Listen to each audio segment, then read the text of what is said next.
Part 1. The Calm Before the Storm. Daily life in a medieval coastal village. The morning mist hung low over the waters of the North Sea as Brother Aldrich rang the chapel bell, its bronze voice carrying across the thatched roofs of Lindisfarne. The year was 793 A.D., and for the inhabitants of this small coastal settlement, life followed the same predictable rhythms it had for generations. The sound of the bell was as reliable as the tide itself, calling the faithful to morning prayers and marking the beginning of another day in what they believed to be God's perfect order. In the growing light of dawn, smoke began to curl from chimneys as families stirred their hearth fires back to life. The acrid smell of burning peat mixed with the salt air, creating the distinctive atmosphere that defined life on Britain's northeastern coast. Children emerged from their family huts, rubbing sleep from their eyes, while their mothers prepared simple breakfasts of oat porridge and whatever fish their fathers had managed to catch the day before. The village of Lindisfarne was not particularly large, perhaps 200 souls in total, but it held significance far beyond its modest size. The monastery that crowned the small tidal island was renowned throughout Christendom as a center of learning and spirituality. Monks from across Europe made pilgrimages to study the illuminated manuscripts created in its scriptorium, and the monastery's library contained treasures of knowledge that few other places could match. For the common villagers who lived in the shadow of this holy place, life was governed by the seasons and the sea. The men rose before dawn to check their nets and prepare their small fishing boats for another day's work. The waters around Lindisfarne were rich with cod, herring, and haddock, providing not only sustenance for the local population, but also goods for trade with merchants from distant lands. The women's work began even earlier. Before the first light touched the horizon, they were already tending to their gardens, milking goats, and preparing food for their families. Their weathered hands moved with practiced efficiency as they ground grain, churned butter, and mended nets that their husbands would use that very day. The rhythm of their work was as constant as the waves that lapped against the shore. Peaceful routines, agriculture, trade, religious life. Despite its coastal location, Lindisfarne was not solely dependent on the sea. The island's fertile soil, enriched by centuries of organic matter and protected by stone walls built by generations of farmers, supported crops of barley, oats, and vegetables.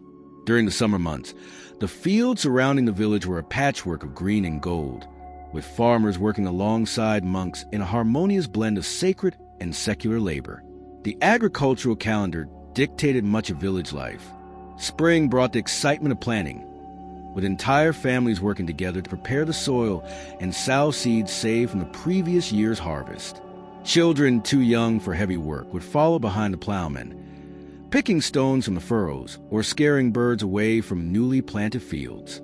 The collaboration required for successful farming had forged strong bonds within the community, creating a social fabric that seemed as enduring as the ancient stones of the monastery itself. Summer was the season of growth and abundance. The long days allowed for extended work in the fields, and the warm weather made it possible to complete repairs to houses and boats that had been postponed during the harsh winter months.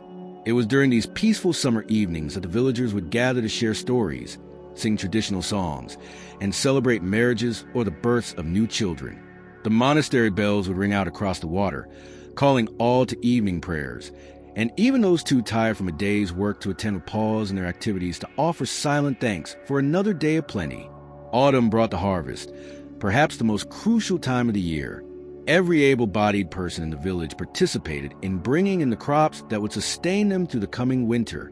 The monastery's granaries were filled alongside those of individual families, creating a sense of shared prosperity and mutual dependence. The harvest festival, blessed by the monks and celebrated by all, was a highlight of the village's social calendar. Trade formed another vital component of daily life.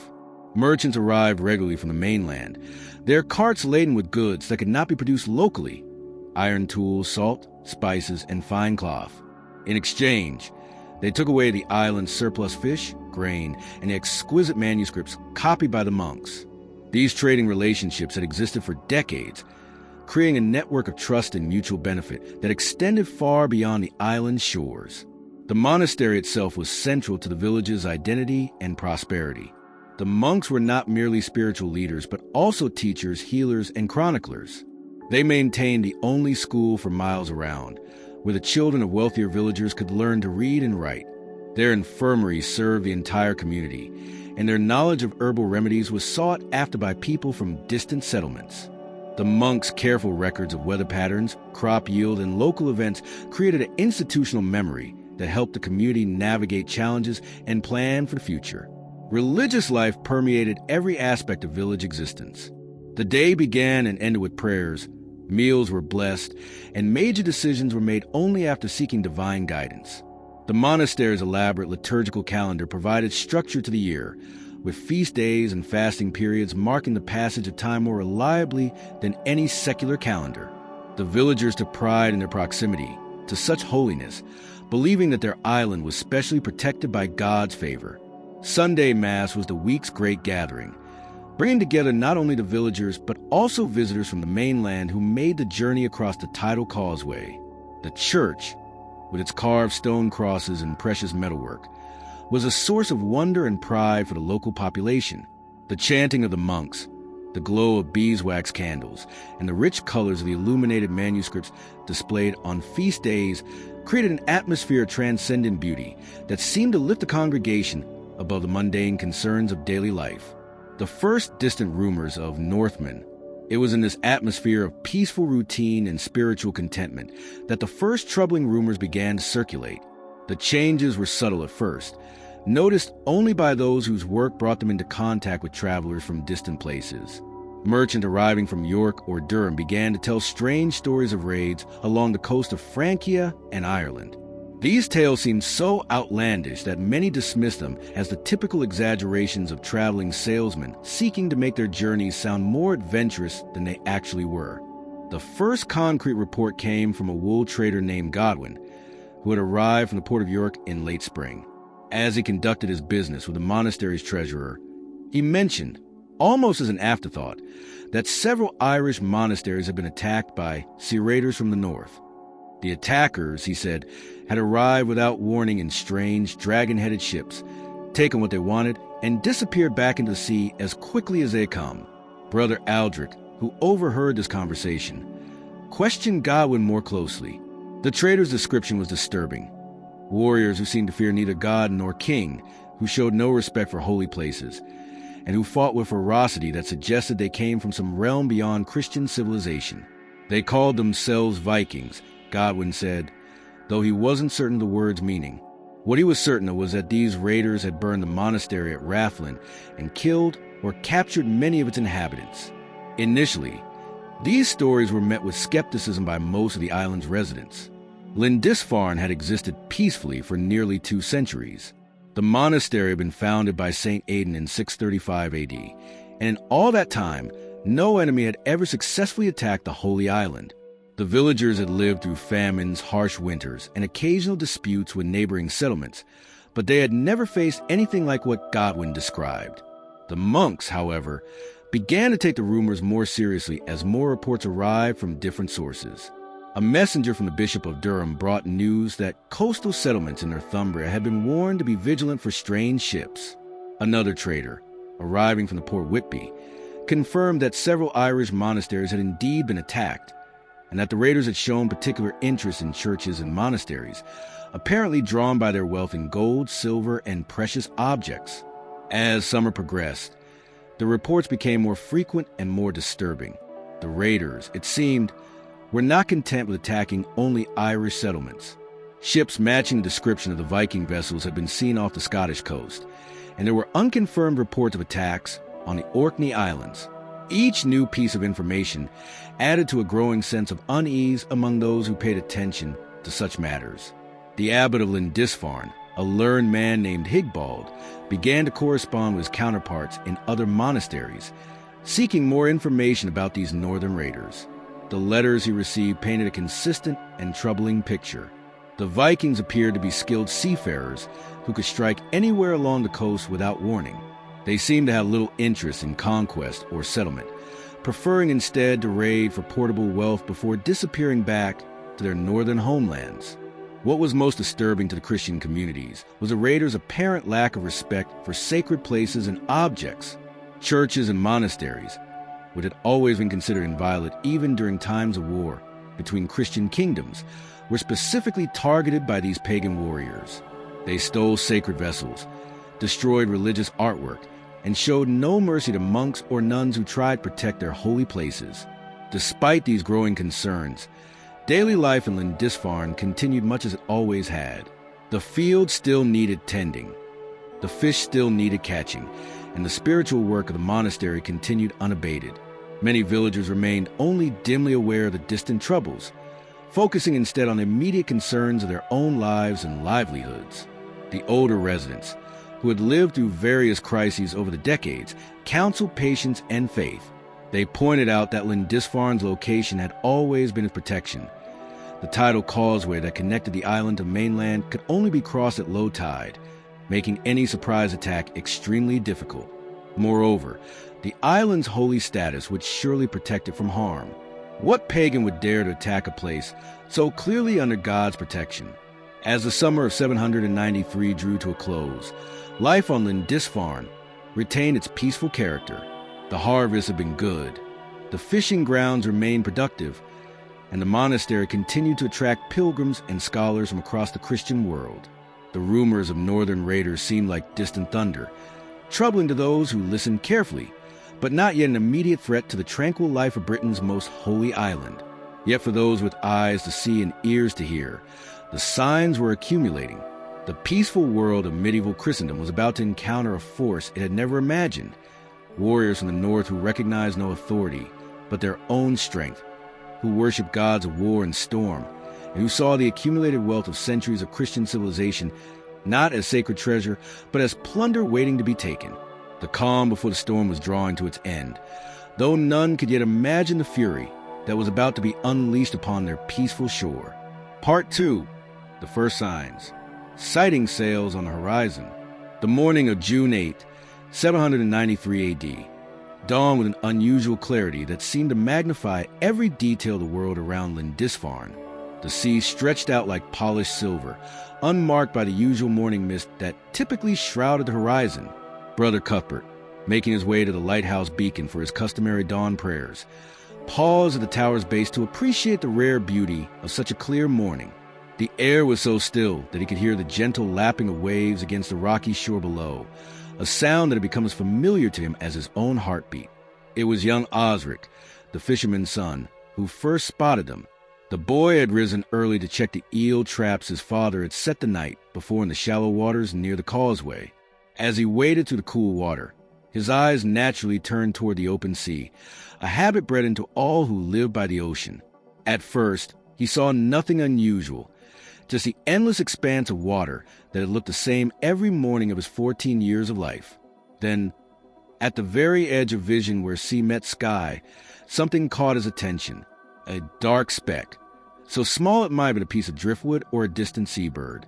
But as Osric watched, shading his eyes against the early sun, the speck seemed to grow larger, and then, to his amazement, he realized what he was seeing. Sails. Ships were approaching from the northeast, from the direction of the vast northern seas that few Christians had ever dared to navigate. Osric's first reaction was not fear but excitement. Ships meant trade, visitors, perhaps even pilgrims coming to venerate the holy relics of St. Cuthbert. His father had always taught him that vessels approaching Lindisfarne brought opportunity. Merchants with exotic goods, churchmen with news from distant lands, or wealthy nobles seeking the monastery's blessings. The boy began to count the sails as they became more distinct against the morning sky. 1, 2, 3. His counting continued as more shapes emerged from the distance. But as the ships drew closer, Osric began to feel the first stirrings of unease. There were more vessels than he had ever seen approaching the island at one time, at least a dozen, possibly more. Moreover, they were traveling in a formation that seemed almost military in its precision. The lead ship cut through the water with remarkable speed, followed by others in a disciplined line that spoke of coordination and purpose rather than the casual approach of merchants or pilgrims. The boy ran toward the village, his bare feet splashing through the shallow pools left by the receding tide. His voice cracked with excitement as he called out to anyone who would listen. Ships! Many ships coming from the north. His cries roused several of the fishermen who were preparing their boats for the day's work. Godric the elder, a man whose weathered face bore the marks of 50 years at sea, squinted toward the horizon and grunted with interest. "Aye, lad, I see them," Godric said, his voice carrying the authority that came with decades of experience reading the sea and its moods. "Strange formation for traders, though, and moving faster than any merchant vessel I've seen." He called to his son Wulfric, who was mending nets nearby. "Go fetch Brother Aldrich. Tell him we have visitors approaching, and they might want to sound the bell to let the abbot know." As word spread to the village, more people emerged from their homes to witness the unusual sight. The approaching ships were still distant, but their number and formation were unlike anything the islanders had experienced. Women gathered their children closer, not from any specific fear, but from the instinctive caution that came with living in uncertain times. The elderly shared knowing looks, their memories reaching back to tales their own grandparents had told of raids and invasions from generations past. Brother Aldrich arrived at the shore within minutes of receiving the message, his robes billowing as he hurried down the path from the monastery. His scholarly eyes, accustomed to examining minute details and illuminated manuscripts, now strained to make sense of the distant shapes on the horizon. What he saw filled him with a growing sense of dread that he struggled to rationalize. The ships were definitely approaching Lindisfarne, and their purposeful formation suggested this was no random encounter with traders blown off course by storms.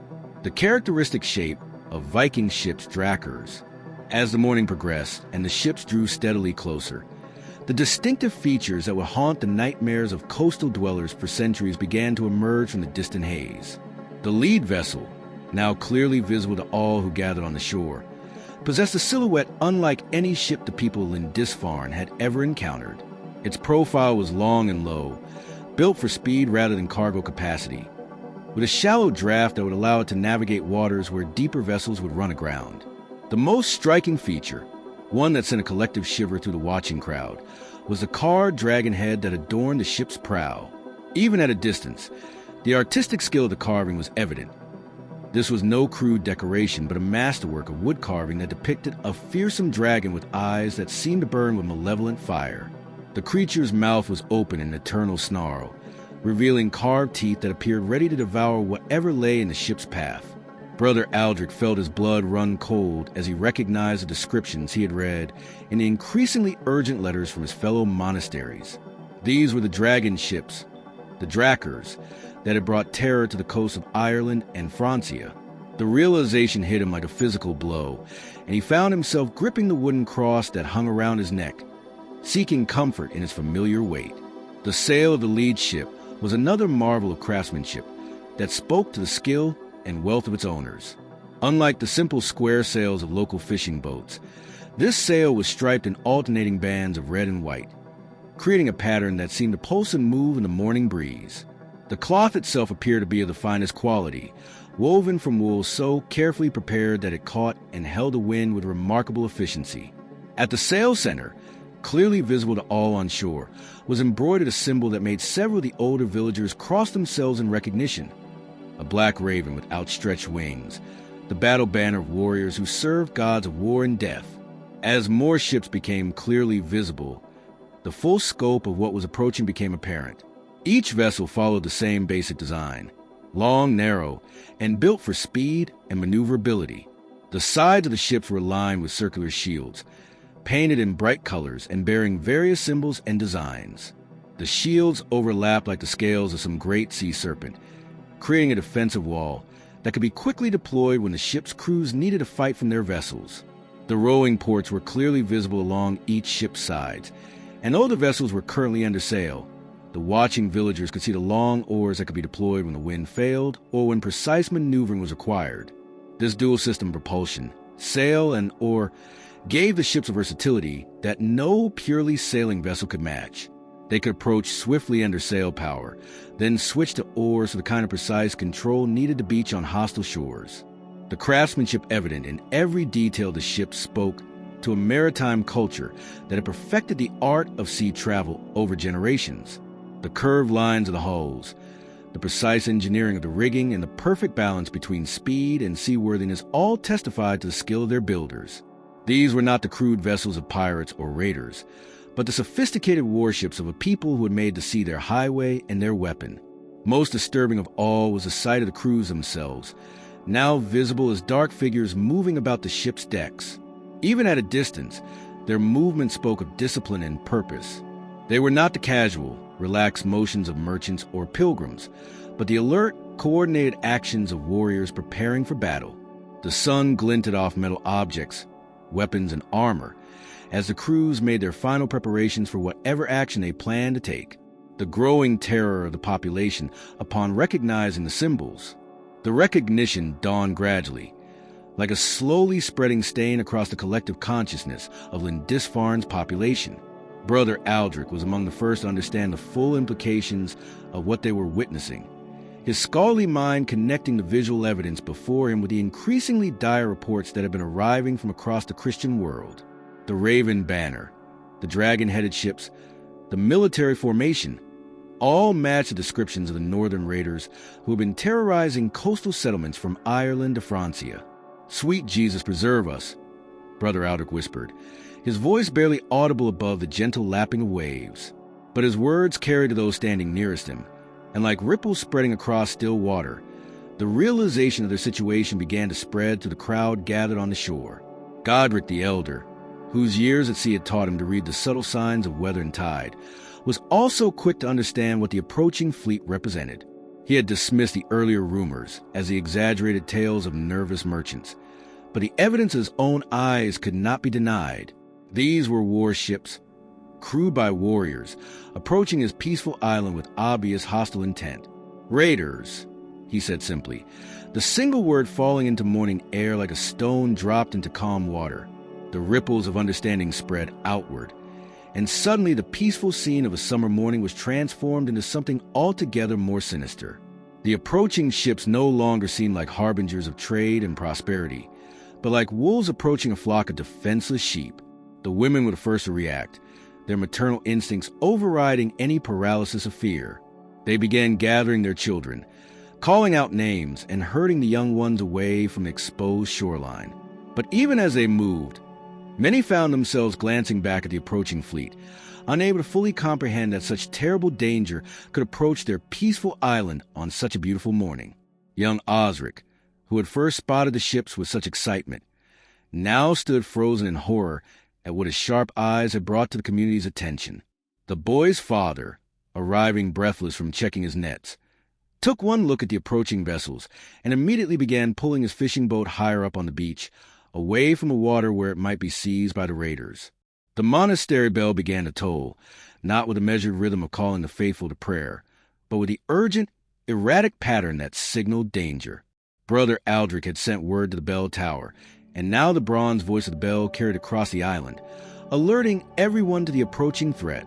The sound that had marked peaceful mornings for generations now carried a message of terror that chilled the blood of all who heard it. As understanding spread to the population, different reactions emerged.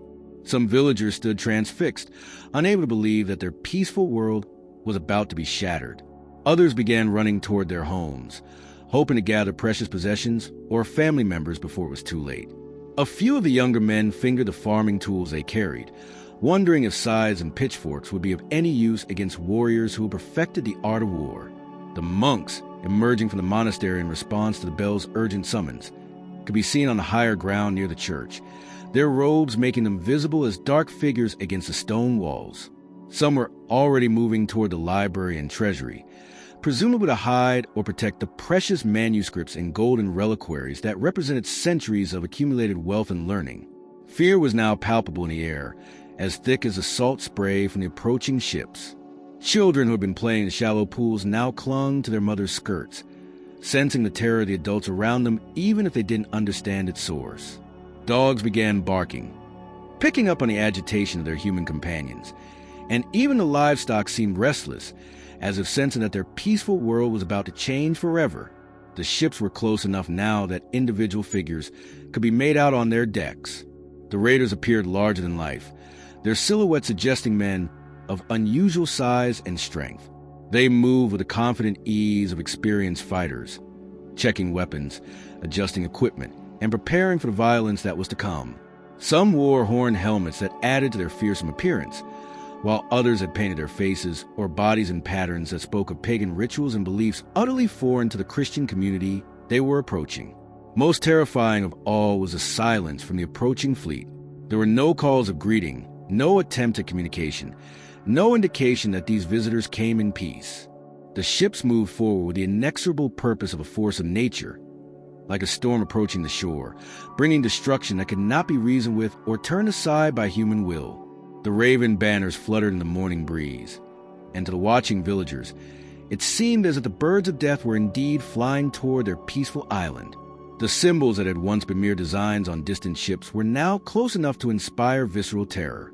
These were the emblems of warriors who served gods of war and death, who gloried in battle, and showed no mercy to those who could not defend themselves.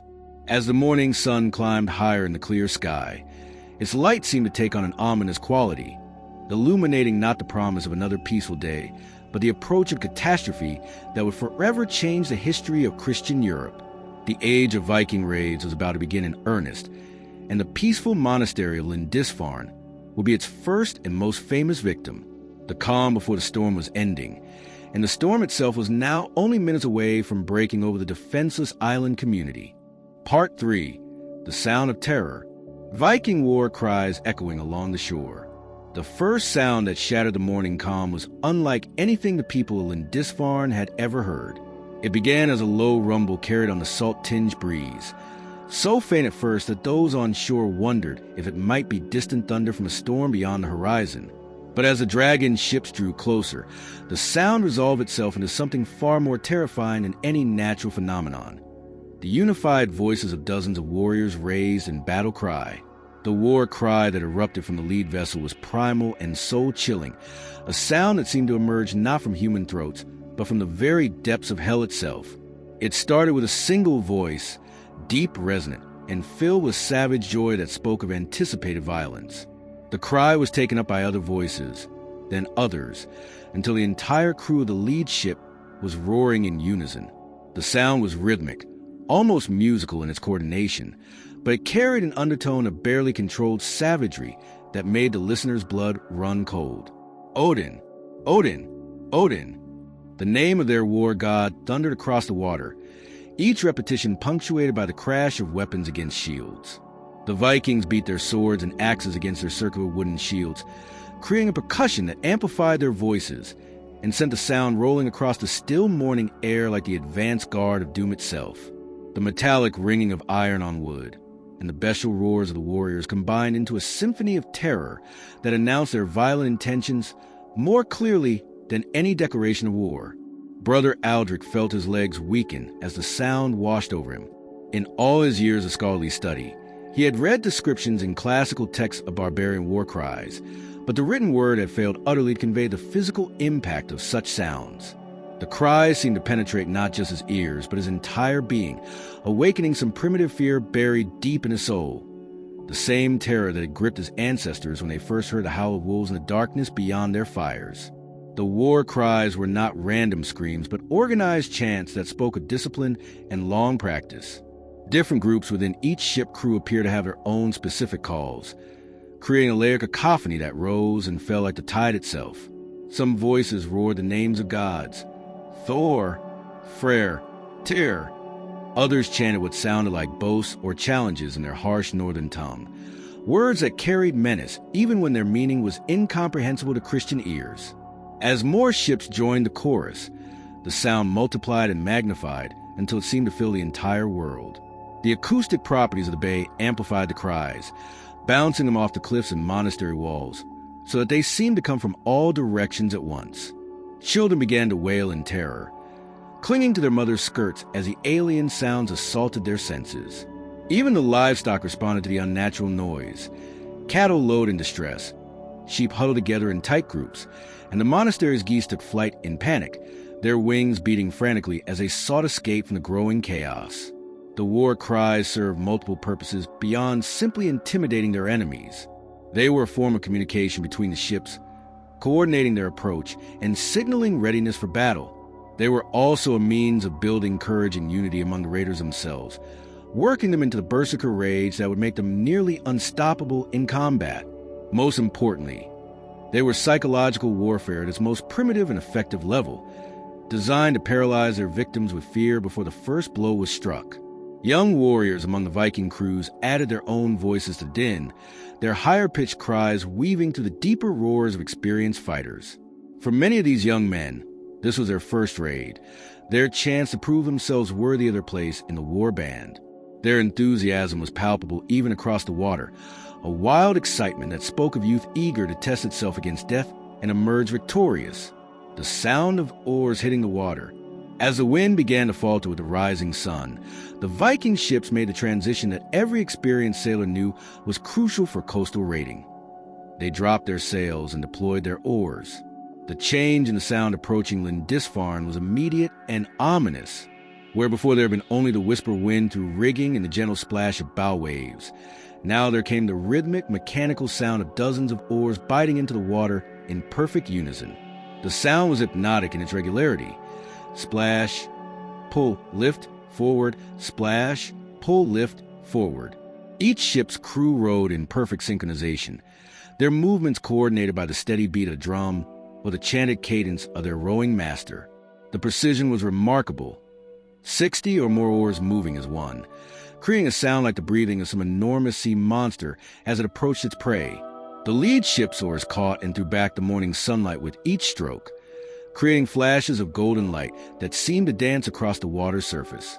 But the beauty of the sight was overshadowed by its terrifying implications. This was not the casual rowing of fishermen heading out for a day's work, but the purposeful, powerful strokes of warriors who had perfected the art of amphibious assault over generations of raiding. The sound of the oars carried clearly across the still water, and with each stroke, the ship surged forward with remarkable speed. The shallow draft of the dragon ships allowed them to approach much closer to shore than any deep-keeled merchant vessel could manage. As they drew nearer, the watching villagers could see the strain on the rowers' faces, the bunching of muscles beneath their leather and mail armor, the grim determination that drove them forward despite the obvious exhaustion of what must have been hours of rowing. Between the ships, the oar beats created a complex rhythm that seemed almost like a coded message.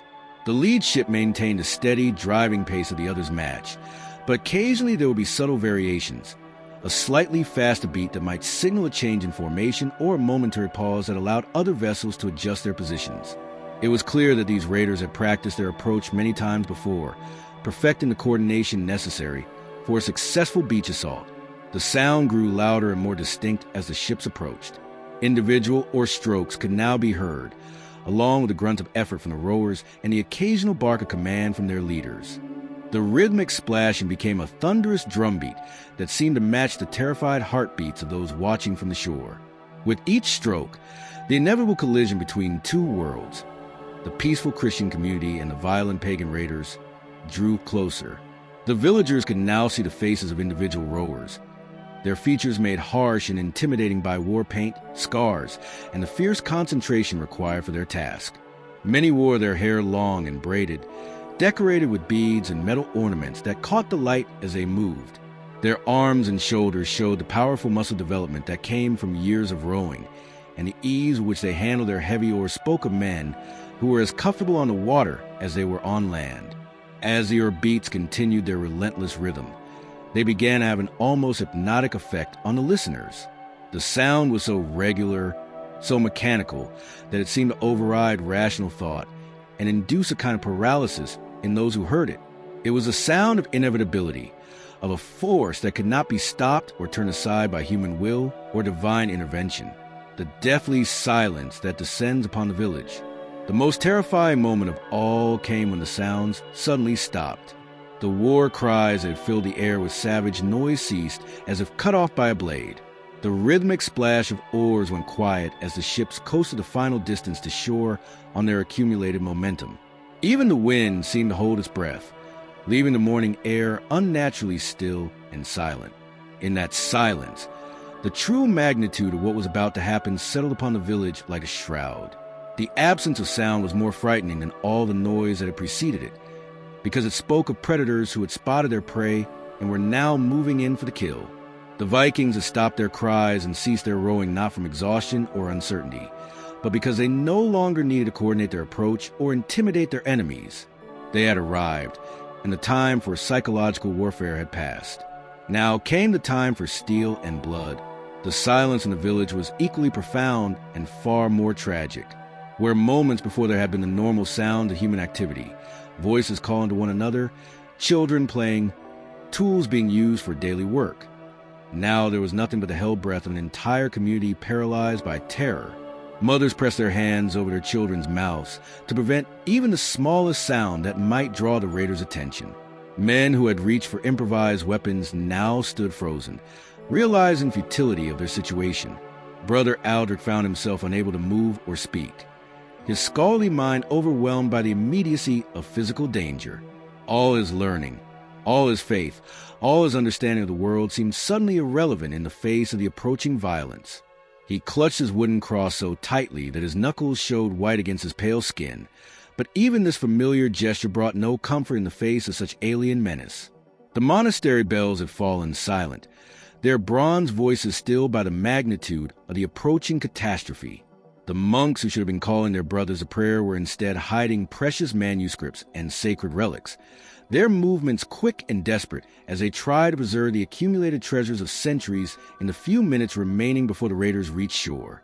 Even the natural world seemed to respond to the tension in the air. Seabirds that had been wheeling and crying over the water fell silent and disappeared, as if sensing that this was no place for innocent creatures. The tide pools, usually alive with the scurrying of crabs and the darting of small fish, seemed suddenly lifeless and still. It was as if all of creation was holding its breath, waiting for the violence that was about to erupt. The silence stretched on, each second feeling like an eternity, to those trapped in its grip. The dragon ships continued to glide forward under their own momentum, their carved heads seeming to sniff the air like hunting beasts closing in on cornered prey. The warriors aboard the ships had also fallen silent, their earlier savage joy replaced by the grim focus of professionals preparing for their deadly work. In the village, time seemed suspended. Families that had been separated by the morning's work found themselves unable to call out to one another, afraid that any sound might trigger the final assault. Children who had been playing only minutes before now crouched silent and wide-eyed behind their parents, their young minds struggling to process the transformation of their safe world into something alien and dangerous. The psychological impact of this silence was devastating. The war cries and the sound of oars had been frightening, but they had also been comprehensible. The sound of human beings, however alien and hostile. This silence was something else entirely. It was the quiet of the tomb, the stillness that precedes the avalanche, the breathless moment before lightning strikes. It spoke not just of approaching violence, but of approaching death, and everyone on the island seemed to sense that their world was about to end. The silence also served a practical purpose for the raiders. In the quiet, they could hear any sounds from shore that might indicate resistance or the movement of potential targets. Their experienced ears were tuned to detect the whisper of steel being drawn from sheaths, the creak of bowstrings being pulled taut, or the shuffle of feet as defenders moved into position. But there were no such sounds from Lindisfarne. Only the silence of community that had never faced such a threat and had no idea how to respond to it. As the ships drew closer to beach, individual details became clearly visible to the terrified watchers on shore. The shields lining the sides of the vessels were painted in bright colors, red, blue, yellow, and black, creating a war rainbow that should have been beautiful, but instead appeared menacing in the morning light. The dragon heads at the prows seemed to come alive, their carved eyes appearing to fix upon specific targets among the helpless villagers. The silence was broken only by the gentle splash of water against the ship's hulls and the soft scrape of their keels beginning to touch the sandy bottom near the shore. These small sounds, barely audible in normal circumstances, now seemed amplified in the unnatural quiet. Each splash, each scrape, marked another step toward a moment when the raiders would leap from their ships and transform the peaceful island into a battlefield. The waiting became unbearable. Hearts hammered against ribs, lungs struggled to draw breath, and minds raced with desperate thoughts of escape or hiding. But there was nowhere to run on the small island, and nowhere to hide from warriors who had perfected the art of finding and taking whatever they desired. The silence held them all, raiders and victims alike, in its grip, stretching the final moment of peace until they seemed ready to snap like an overstretched rope. And then, As the first dragon ship's keel scraped against the sand and pebbles of Lindisfarne's shore, the silence shattered like glass, replaced by sounds of violence that would echo through history and change the world forever. Part 4. The arrival of the sea dragons. Ships running aground on the beach. The first dragon ship struck the beach with a grinding roar that shattered the morning silence like the crack of doom itself. The reinforced keel, designed specifically for such violent contact with shore, carved a deep furrow through the wet sand and pebbles of Lindisfarne's beach.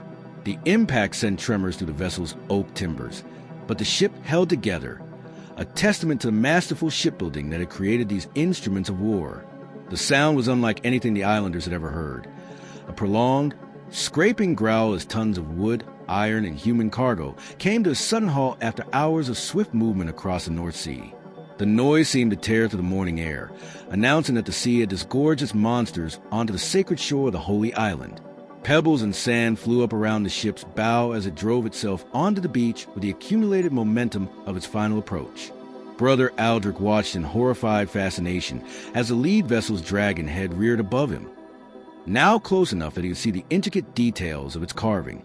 The wooden beast's eyes were inlaid with amber that caught the morning light and seemed to glow with malevolent fire. Its mouth gaped open to reveal rows of carved teeth, each one sharp enough and realistic enough to make the watching monk believe for a moment that the creature might actually devour him where he stood. The ship's arrival was immediately followed by the second vessel, then the third, each one driving itself onto the beach with the same thunderous, scraping sound. The Vikings had timed their approach perfectly, taking advantage of the high tide to bring their ships as far inland as possible. The shallow draft of their vessels allowed them to beach in water barely knee-deep, giving their warriors the shortest possible distance to cover before reaching dry land and their terrified prey. The precision of the beaching operation spoke to years of experience and careful planning. Each ship found its own section of beach, spacing themselves to avoid collision while ensuring that their crews could support one another once the assault began. The captains had clearly studied the coastline, perhaps during earlier reconnaissance missions, and knew exactly where to bring their vessels ashore for maximum tactical advantage. As each ship ground to a halt, the sound of splintering wood and grinding stones mixed with the shouts of warriors preparing for battle. The Vikings had designed their ships to withstand such violent beachings, but the stress of the impact still took its toll. Several vessels showed splits in their planking where the force of landing had opened seams, though none were damaged enough to prevent their eventual departure with whatever loot they could gather. The sight of so many warships beached on their peaceful shore was surreal to the villagers who watched from various hiding places and vantage points. The dragon heads, now motionless but still menacing, seemed to be surveying the island like predators, deciding which victims to take first. The colorful shields that lined each ship's sides created a rainbow of war that should have been beautiful, but instead appeared as a herald of coming destruction. Steam rose from the ship's hulls where the cold seawater met wood that had been warmed by the morning sun. The mist created an almost supernatural atmosphere around the beach vessels, as if they were indeed creatures of legend rather than products of human craftsmanship. To the Christian villagers, witnessing what they could only interpret as a visitation from hell itself, the sight confirmed their worst fears about what was approaching their holy island. Warriors leaping from the ships with axes and swords. The moment the ships struck beach, the organized discipline of the approach gave way to barely controlled chaos as dozens of warriors erupted from each vessel. The transformation was instantaneous and terrifying. Men who had been sitting quietly at their rowing benches suddenly became a howling tide of violence and steel pouring onto the sacred shores of Lindisfarne. The first warrior to leap from the lead ship was a giant of a man, standing well over 6 feet tall with shoulders broad enough to carry a small tree. His blonde hair was braided with silver wire and beads, and his beard was decorated with small bones that clattered as he moved. In his right hand, he carried a massive double-bladed axe, its steel head polished to mirror brightness and inscribed with runic symbols that seemed to writhe in the morning light. His left hand gripped a round shield painted with the image of a snarling wolf, the beast's eyes picked out in gold leaf that caught the sun. This warrior, clearly a leader among the raiders, threw back his head and released a war cry that seemed to shake the very foundations of the monastery on its rocky outcrop. "Odin owns you all," he roared in accented but understandable English, his voice carrying easily across the beach and into the village beyond. The threat was not just against lives, but against souls, a challenge to the very God these Christians served. Behind him came a flood of his companions, each one armed and armored according to his rank and wealth within the war band. Some wore mail shirts that glittered like fish scales in the sunlight, expensive armor that spoke of successful raids and accumulated wealth. Others were protected only by leather jerkins reinforced with metal studs, but they moved with the confidence of men who had survived many battles through skill rather than equipment. The variety of weapons was staggering and spoke to the martial culture that had produced these warriors. Battle axes of every size and design, from small hand weapons that could be thrown at distant enemies to massive two-handed implements capable of cleaving through shield and man alike. Swords that ranged from simple iron blades to ornate weapons with pattern-welded steel, and hilts decorated with precious metals and gems. Spears with leaf-shaped heads designed for both thrusting and throwing, their shafts carved with runic inscriptions that promised death to enemies. Some of the younger warriors carried seekses, long single-edged knives that were as much tools as weapons but deadly effective in close combat. Others bore wooden shields reinforced with iron bosses, painted with personal symbols or clan markings that identified their bearers to friend and foe alike. A few carried bows, though these were clearly secondary weapons for men, whose preferred method of fighting was face-to-face with steel in hand. The physical appearance of the raiders was as intimidating as their weapons. Many had painted their faces with blue woad or red ochre patterns that made them appear more beast than human. Others had tattoos covering their arms and chests, depictions of gods, animals, or runic symbols that told the stories of their deeds in battle. Their hair was often braided or bound with leather cords, sometimes decorated with beads, bones, or metal ornaments that marked their status within the war band. The sound of their landing was like thunder made manifest. The splash of feet hitting shallow water, the clatter of weapons and armor, the scrape of shields against ship sides, and above it all the continuing war cries that announced their arrival to any who might still doubt their intentions. The noise was overwhelming, a cacophony of aggression that seemed designed to paralyze their enemies with sheer auditory assault. As they leaped from their ships, the warriors moved with the fluid coordination of a pack of wolves. There was no confusion or hesitation. Each man knew his role and his target. Some spread out along the beach to secure the landing area and prevent any attempt at organized resistance. Others began moving immediately toward the monastery, drawn by the promise of gold and silver housed in its treasury. Still others headed for the village itself, seeking slaves and portable wealth among the civilian population. The speed of their deployment was remarkable. Within moments of first ship striking beach, there were armed warriors scattered across the entire shoreline. They moved with the easy confidence of men who had performed the same operation many times before, their movements economical and purposeful despite the apparent chaos of their arrival. The first victims on the shoreline. The first to die was Godric the Elder, the weathered fisherman who had spent 50 years reading the moods of the North Sea. His experience with boats and tides had made him slower to flee than younger men, and his natural curiosity about the approaching vessels had kept him on the beach longer than was wise. When the dragon ship struck shore and disgorged their human cargo, he found himself directly in the path of the leading warriors. The old fisherman had lived through storms that could sink merchant vessels, had pulled drowning men from water rough enough to break lesser boats, and had faced down-sea creatures that most men only knew from sailors' tales. But nothing in his long life had prepared him for the sight of armed pagans leaping from their ships with weapons raised and death in their eyes. His last act was one of defiant courage that would have made his ancestors proud. As the giant Viking leader approached him with raised axe, Godric hefted his fishing spear, a simple tool designed for taking salmon, not for warfare, and stood his ground. "This is holy ground, heathen," he shouted, his voice cracking with age but firm with conviction. "God will strike you down for this sacrilege." The Vikings' response was swift and brutal.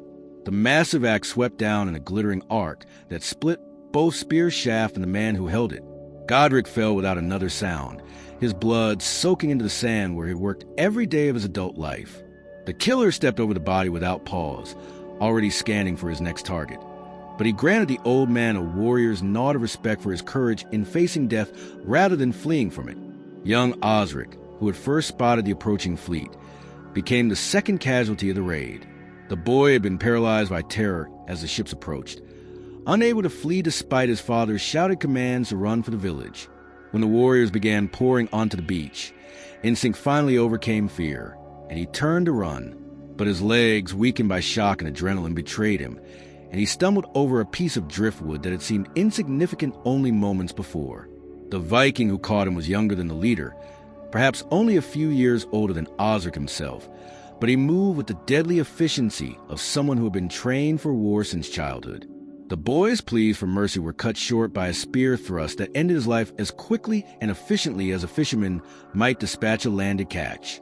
There was no cruelty in the act, no sadistic pleasure, just a mechanical elimination of a potential threat or burden. Brother Cuthbert, who had been making his way to the lighthouse for morning prayers when the ships were first spotted, tried to intervene as he saw the boy fall. The elderly monk had no weapon save his wooden cross and his faith, but he moved between the warriors and several villagers who were cowering nearby. "In the name of Christ, I command you to stop," he cried, holding his cross before him like a shield. The Vikings paused, not from any respect for his God, but from amazement at his boldness. The monk's Latin prayers meant nothing to them, but his courage was something they could recognize and appreciate. For a moment, it seemed as though his faith might actually protect him and those behind him. Then one of the younger raiders, eager to prove himself to his companions, drove a sword to the monk's chest with such force that the blade emerged from his back. Brother Cuthbert fell to his knees, still clutching his cross, his lips moving in silent prayer as his life ebbed away. His death seemed to break some invisible barrier that had held the violence in check, and suddenly the beach erupted into full carnage as the Vikings spread out to claim their prey. Wulfric, Godric's son, had been further up the beach preparing his own boat when the attack began. He watched his father's death with a mixture of grief and rage that overcame his natural caution. Grabbing a boat hook, a tool with sharp iron point used for pulling vessels to shore, he charged the nearest group of raiders with a courage born of desperation and fury. His attack caught one Viking by surprise, the boat hook's point finding a gap in the man's leather armor and drawing first blood from the raiders. But Wulfric's moment of triumph was brief. 3 other warriors converged on him immediately, their weapons flashing in the morning sun. He fell beneath their combined assault, his blood mixing with that of his father on the sand that had sustained their family for generations. The killing on the beach was swift and efficient, lacking the prolonged torture or sadistic violence that later chroniclers would sometimes attribute to Viking raids. These were professional warriors with specific objectives, not mindless berserkers drunk on blood and destruction. They killed those who resisted or who might interfere with their mission, but they were not wasting time on unnecessary slaughter when there was real wealth to be taken from the monastery treasury. The bodies left on the shoreline told the story of a community that had never faced such violence. Fishermen with their simple tools, monks with their crosses, ordinary villagers whose only weapons were farming implements. All had been swept aside by warriors who had made killing their profession. The contrast between the victims' peaceful lives and their violent deaths was stark and heartbreaking. The sand of Lindisfarne's beach, which had known only the gentle lapping of waves and the occasional stranding of whales, was now stained red with Christian blood. The tide pools that had been the playground of village children were clouded with crimson, and the morning breeze carried a metallic scent of death across the holy island. As the Vikings secured the beach and began their advance toward the monastery and village, they left behind them the broken bodies of those who had dared to stand in their way. The sea dragons had arrived, and their first taste of Lindisfarne's blood had only whetted their appetite for the greater treasures that lay ahead. The age of Viking terror had begun in earnest, and the peaceful world of early medieval Christianity would never be the same. Part 5. The chaos sets in. Houses being burned. The first flames began to lick at the thatched roof of the blacksmith's workshop as 3 Viking warriors methodically applied burning brands to the dry straw and reed bundles that had provided shelter for Alwyn's family for over 2 generations. The fire caught with horrifying speed, the carefully woven thatch that had been laid down only the previous autumn now serving as perfect kindling for the raiders' destructive purposes. Within moments, orange tongues of flame were dancing along the roof's peak, sending up spirals of black smoke that stained the clear morning sky. The sight of that first fire seemed to unleash something primal and terrible in the attacking force. What had begun as a focused military operation suddenly expanded into an orgy of destruction that served no tactical purpose beyond the sheer joy of laying waste to the peaceful world they had invaded. Warriors who had secured their immediate objectives turned their attention to the systematic burning of every structure they encountered, as if the very existence of Christian civilization was an affront that demanded complete eradication. Bjorn the Red-Handed, a veteran raider whose nickname came from the rust-colored stains that permanently marked his weapon hand, carried a burning torch from house to house with the methodical patience of a craftsman at work. He had learned through years of raiding that fire was often more effective than the sword in breaking the spirit of community. A village could recover from the loss of its people, but when their homes, their tools, their accumulated possessions of generations were reduced to ash, the survivors were left with nothing but despair. The flames spread with terrifying rapidity through the closely packed houses of Lindisfarne's village. The buildings, constructed primarily of wood and thatch in traditional Anglo-Saxon style, were particularly vulnerable to fire. The long, dry summer had left the timber seasoned to perfect combustion, and the morning breeze that had seemed so gentle only hours before now served as bellows to fan the flames from structure to structure. The baker's house, where fresh bread had been rising in the pre-dawn darkness, erupted in a tower of flame as the fire reached the stores of flour and grain that Orgar had accumulated for the coming winter. The wooden vats where his wife had been brewing ale for the harvest celebration exploded in gouts of steam and alcohol-fed fire that painted the morning air with the acrid smell of destruction. Their cat, which had been dozing by the warm ovens, fled yowling into the chaos of the streets, its fur singed but its life spared by feline agility. The weaver's workshop, where Elgifu had been creating the fine cloth that would have been traded to merchants from York and Durham, became a spectacular bonfire as bolts of linen and will caught fire simultaneously. The wooden looms, carved by her grandfather's hands and passed down through 3 generations of craftswomen, crackled and collapsed into glowing embers. Years of accumulated work. Tapestries that told the stories of local saints, clothing prepared for winter, burial shrouds embroidered with prayers for the dead, all vanished in a matter of minutes. The systematic nature of the burning revealed the Vikings' experience with such destruction. They did not simply throw torches randomly at buildings and hope for the best. Instead, they targeted the most flammable parts of each structure: the thatched roofs, the wooden storage areas, the grain stores and hay lofts where fire would take hold most quickly and spread most effectively.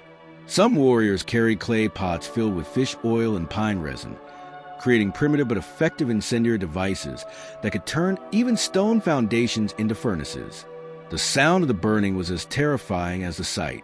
The initial crackling of catching thatch quickly gave way to a roaring that seemed to come from some great beast awakening from slumber. Wooden beams groaned and snapped as the fire consumed their strength, their collapse marked by crashes that shook the ground and sent showers of sparks cascading into the morning air.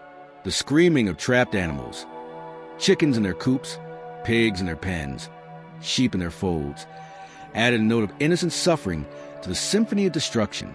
As the fires spread and merged, they began to create their own weather. The intense heat generated updrafts that pulled more air into the flames, creating a feedback loop that accelerated the destruction. Burning debris was caught by these thermal currents and carried to new locations, starting fresh fires that leaped over fire breaks and safety zones that might have contained the destruction. The temperature at the heart of the village rose until it was painful to approach, forcing even the Vikings to retreat from their own handiwork. Families being separated in the rush. The panic that seized the village as the fires began to spread was absolute and overwhelming. Families who had lived together for generations found themselves scattered in moments as the primal urge for survival overrode all other considerations. The narrow paths between houses, which had always been adequate for the peaceful movement of daily life, became bottlenecks of terror as dozens of people tried to flee simultaneously. Ethelflaed, the miller's wife, had been grinding barley in the early morning darkness when the first war cries echoed across the water. Her 3 children, Dunstan, age 12, Godiva, 10, and little Ellard, barely 5 years old, had been sleeping in the loft above the mill wheel when the attack began. As smoke began to seep through the walls and the sound of approaching warriors grew louder, she made the desperate decision to send them fleeing in different directions, hoping that at least one might escape the approaching catastrophe. Run to the woods, Dunstan, she screamed over the growing chaos, pushing her eldest son toward the forest path. "Take care of yourself." To Godiva, she gave different instructions. "The church, child, seeks sanctuary at the altar." But little Eldred, confused and terrified by the noise and smoke, clung to his mother's skirts and refused to let go. His small fists gripped the rough wool of her dress with such desperate strength that she would have had to break his fingers to free herself. The family separation played out in moments that would haunt any survivors for the rest of their lives. Dunstan, his young face already showing the beginnings of the man he might have become, looked back once at his mother and siblings before disappearing into smoke-filled air. Godiva ran toward the monastery, her long hair streaming behind her like a banner, but the crowd of other fleeing villagers swallowed her small form almost immediately. Ethelflaed, burdened by her youngest child and slowed by her own terror, found herself pushed against the wall of a burning house as other refugees fought their way past her. The carpenter Wulfstan and his pregnant wife Edgith faced an even more heartbreaking choice. Edgith, heavy with child and unable to move quickly, urged her husband to save their 2 sons while she sought refuge in their root cellar. "I cannot run," she gasped, one hand pressed on her swollen belly. "Save the boys, my love. Save our sons." Wulfstan's anguished cry as he was forced to choose between his wife and his children echoed across the village, a sound of pure human suffering that cut through even the roar of flames and clash of weapons. Their sons, Oswald and Edmund, ages 8 and 6 respectively, had been playing with wooden swords in their family's yard when the raiders struck. The mock weapons that brought them such joy in peaceful games now seemed like cruel jokes in the face of real steel and genuine death. Wulfstan grabbed each boy by the hand and began running toward the causeway, hoping to reach the mainland before the tide made crossing impossible. Behind them, Edgith lowered herself carefully into the cellar, pulling a wooden cover over her hiding place just as the first Vikings rounded the corner of their burning home. The chaos of flight created scenes of desperate heroism and heartbreaking loss throughout the village. Children became separated from parents in the smoke and confusion, their cries for mama and papa adding to the cacophony of destruction. Elderly villagers, too slow to keep up with the general exodus, were abandoned not from cruelty, but from the simple mathematics of survival. Those who stopped to help a weak often doomed themselves as well. Beornwulf the Cooper, a man whose barrel making had supplied the entire island with containers for storing grain and preserving fish, found himself responsible for a group of children whose parents had been killed or scattered in the initial assault. He led them toward the marsh on the island's eastern side, hoping that the difficult terrain might discourage pursuit. The children, some his own, others orphaned in the space of minutes, followed him with the absolute trust that the very young place in any adult who offered protection in a world gone mad.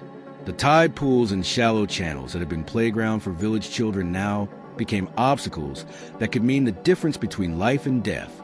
Families who had walked these paths together for years found themselves separated by barriers that seemed insurmountable in their panic.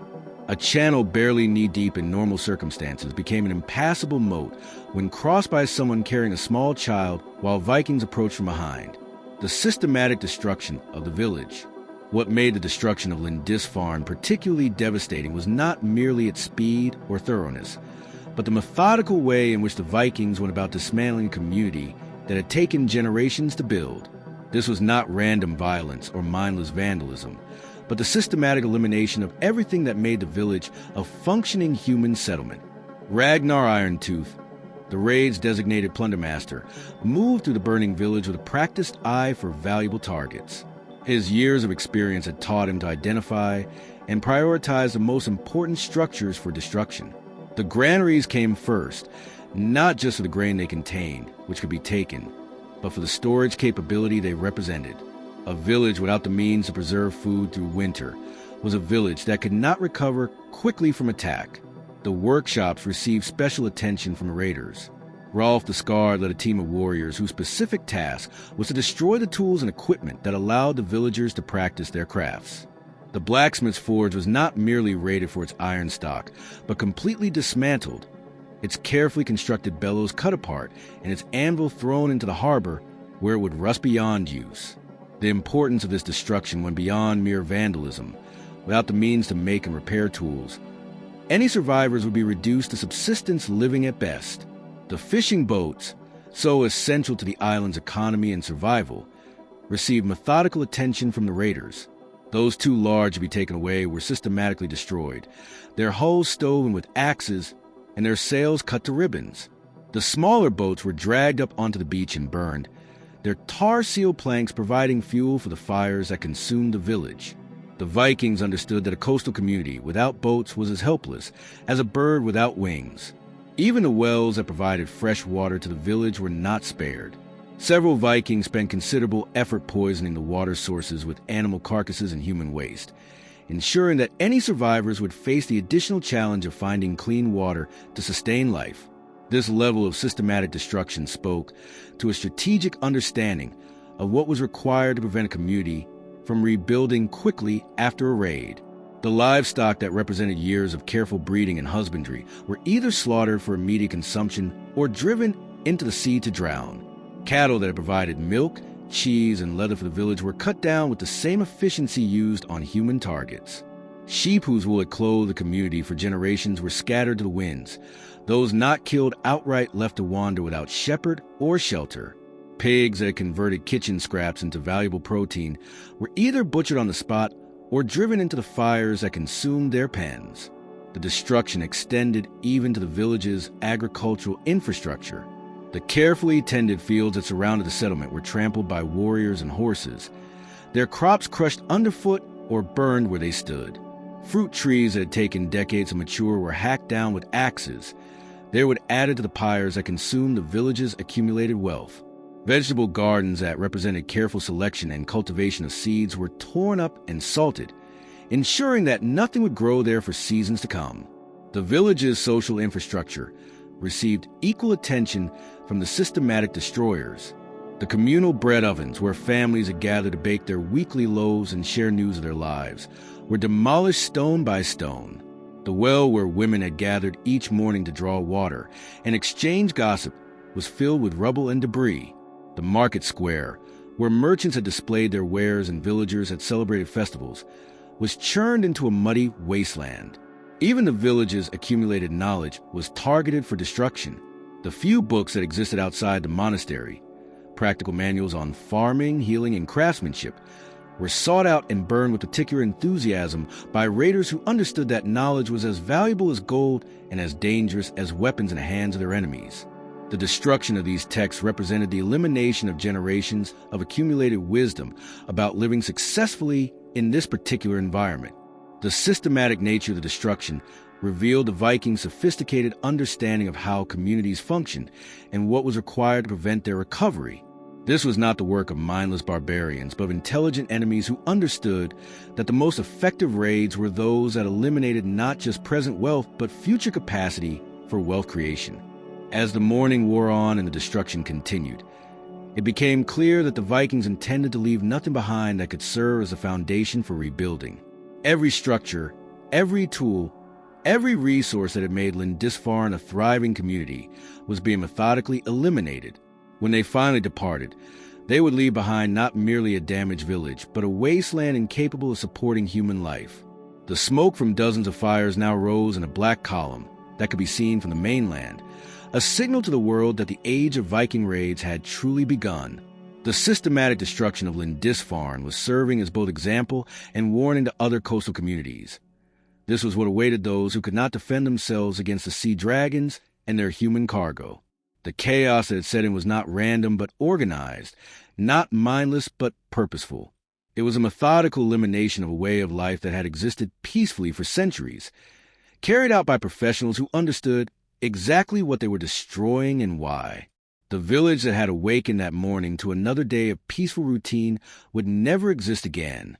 Part 6. Face-to-face with the invaders. The intimidating appearance of the Viking warriors. When the smoke cleared enough of the surviving villagers to see their attackers clearly, the sight that greeted them was more terrifying than any nightmare their Christian minds could have conjured. These were not merely foreign soldiers or even common raiders, but something altogether more alien and menacing. Warriors who seemed to have stepped out of the darkest legends of the pagan past, made flesh and set loose upon the world. The most immediately striking aspect of the Viking warriors was their sheer physical presence. These were men shaped by a lifetime of warfare and hardship. Their bodies honed the instrument of violence through constant training and battle. The average Viking warrior stood taller than most Anglo-Saxon villagers. Their height made even more imposing by their confident bearing, and the way they moved through a destroyed village like predators surveying their conquered territory. Bjorn Iron Fist, one of the raid leaders, exemplified the terrifying physicality of his people. Standing nearly 7 feet tall, his massive frame was draped in a mail shirt that caught the morning light and threw it back in 1,000 tiny flashes. His arms, bare from the elbows down, showed the corded muscle of a man who had wielded heavy weapons since boyhood. Scars crisscrossed his forearms and hands, some clearly from weapons, others from the daily hazards of a life lived always on the edge of violence. His hands, when he gestured to his men, were so large they seemed capable of crushing a man's skull like an egg. The warriors' faces were perhaps even more unsettling than their bodies. These were not the soft, contemplative features common among the monks and farmers of Lindisfarne, but hard visages carved by wind, weather, and warfare. Their eyes held a cold calculation that spoke of men who had looked upon death so often that it no longer moved them. When they smiled, and they did smile as they surveyed their handiwork, their grins revealed teeth that were often filed to points or inscribed with runic symbols, transforming their mouths into the maws of predatory beasts. Many of the warriors wore their hair in elaborate styles that served both practical and psychological purposes. Some had braided their long locks with silver wire and amber beads, creating patterns that caught the light and drew attention to their fierce expressions. Others had shaved the sides of their heads, while leaving a long strip of hair down the center, a style that made their heads appear skull-like in the flickering light of the burning village. The most intimidating had bleached their hair with lime until it was white as bone, then shaped it into spikes that stood out from their heads like the crown of some ancient war god. Their beards, too, were weapons of psychological warfare. Some warriors had braided their facial hair with small bones, finger bones taken from previous victims. They would boast to any who would listen. Others had woven iron rings into their beards, creating a metallic rattle whenever they moved their heads. A few had dyed their beards red with henna or blood, making them appear as if they had recently fed on human flesh. The way the Vikings carried themselves was as intimidating as their physical appearance. They moved with the fluid grace of natural fighters, never hurrying but always alert, their heads constantly turning to assess threats and opportunities. Even in the midst of victory, they maintained the vigilance of warriors who knew that complacency meant death. Their very posture, shoulders back, chests out, weapons always ready, proclaimed their dominance over the cowering survivors who watched them from hiding places and corners. Their weapons, armor, and tattoos. The weapons carried by the Viking raiders were works of art as much as instruments of death, each one telling the story of its owner's wealth, skill, and battlefield achievements. These were not the crude iron tools hastily converted to warfare that might be found in a village militia, but specialized implements created by master smiths and perfected through years of use in deadly combat. Swords were the mark of the wealthiest and most successful warriors. Ragnar Blood Eagle carried a blade that had been named Widowmaker in the runic inscriptions that ran along its fuller.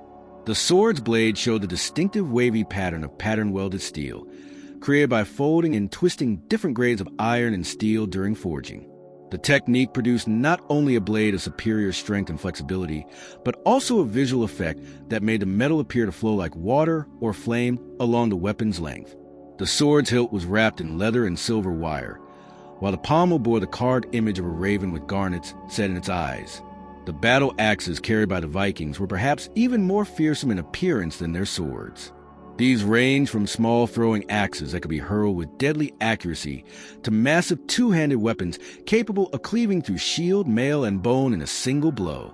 Eric the Boneless wielded a great axe whose head was fully 18 inches across, decorated with intricate knotwork patterns inlaid in silver and gold.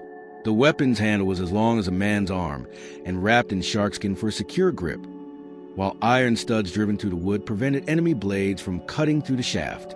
Spears were the most common weapons among the raiders, and their variety spoke to the sophistication of Viking warfare.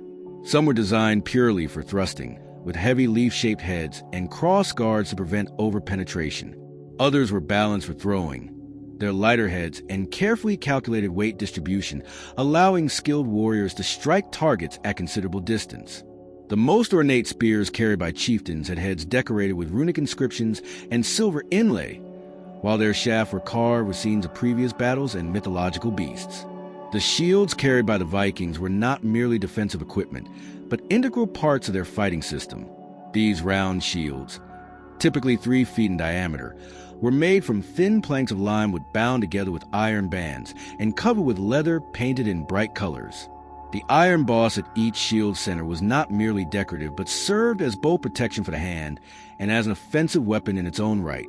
Skilled fighters could strike with the shield boss with enough force to crush bones or stun an opponent. The armor worn by the raiders varied dramatically based on their wealth and status within the war band. The most successful veterans wore mail shirts that had been crafted by the finest smiths in Scandinavia. These hauberks, as they were called, consisted of thousands of interlocking iron rings that provided excellent protection against slashing weapons, while remaining flexible enough to allow free movement. The mail was often decorated with bronze or silver rings worked into patterns, and some shirts bore runic inscriptions along the hem or sleeves. Lesser warriors made do with leather armor, but even this was far from crude. The leather was often reinforced with metal studs or plates, and many jackets showed the distinctive pattern of laminated construction. Multiple layers of leather boiled in wax and pressed together to create armor nearly as effective as mail, but much less expensive. Some warriors wore armor made from overlapping plates of horn or bone, creating a flexible protection that rattled ominously as they moved. Helmets among the raiders were as varied as their other equipment. Contrary to popular belief, most Viking warriors did not wear horn helmets. Such impractical decorations were reserved for ceremonial purposes. Instead, they favored conical or rounded steel caps that provided maximum protection with minimum weight.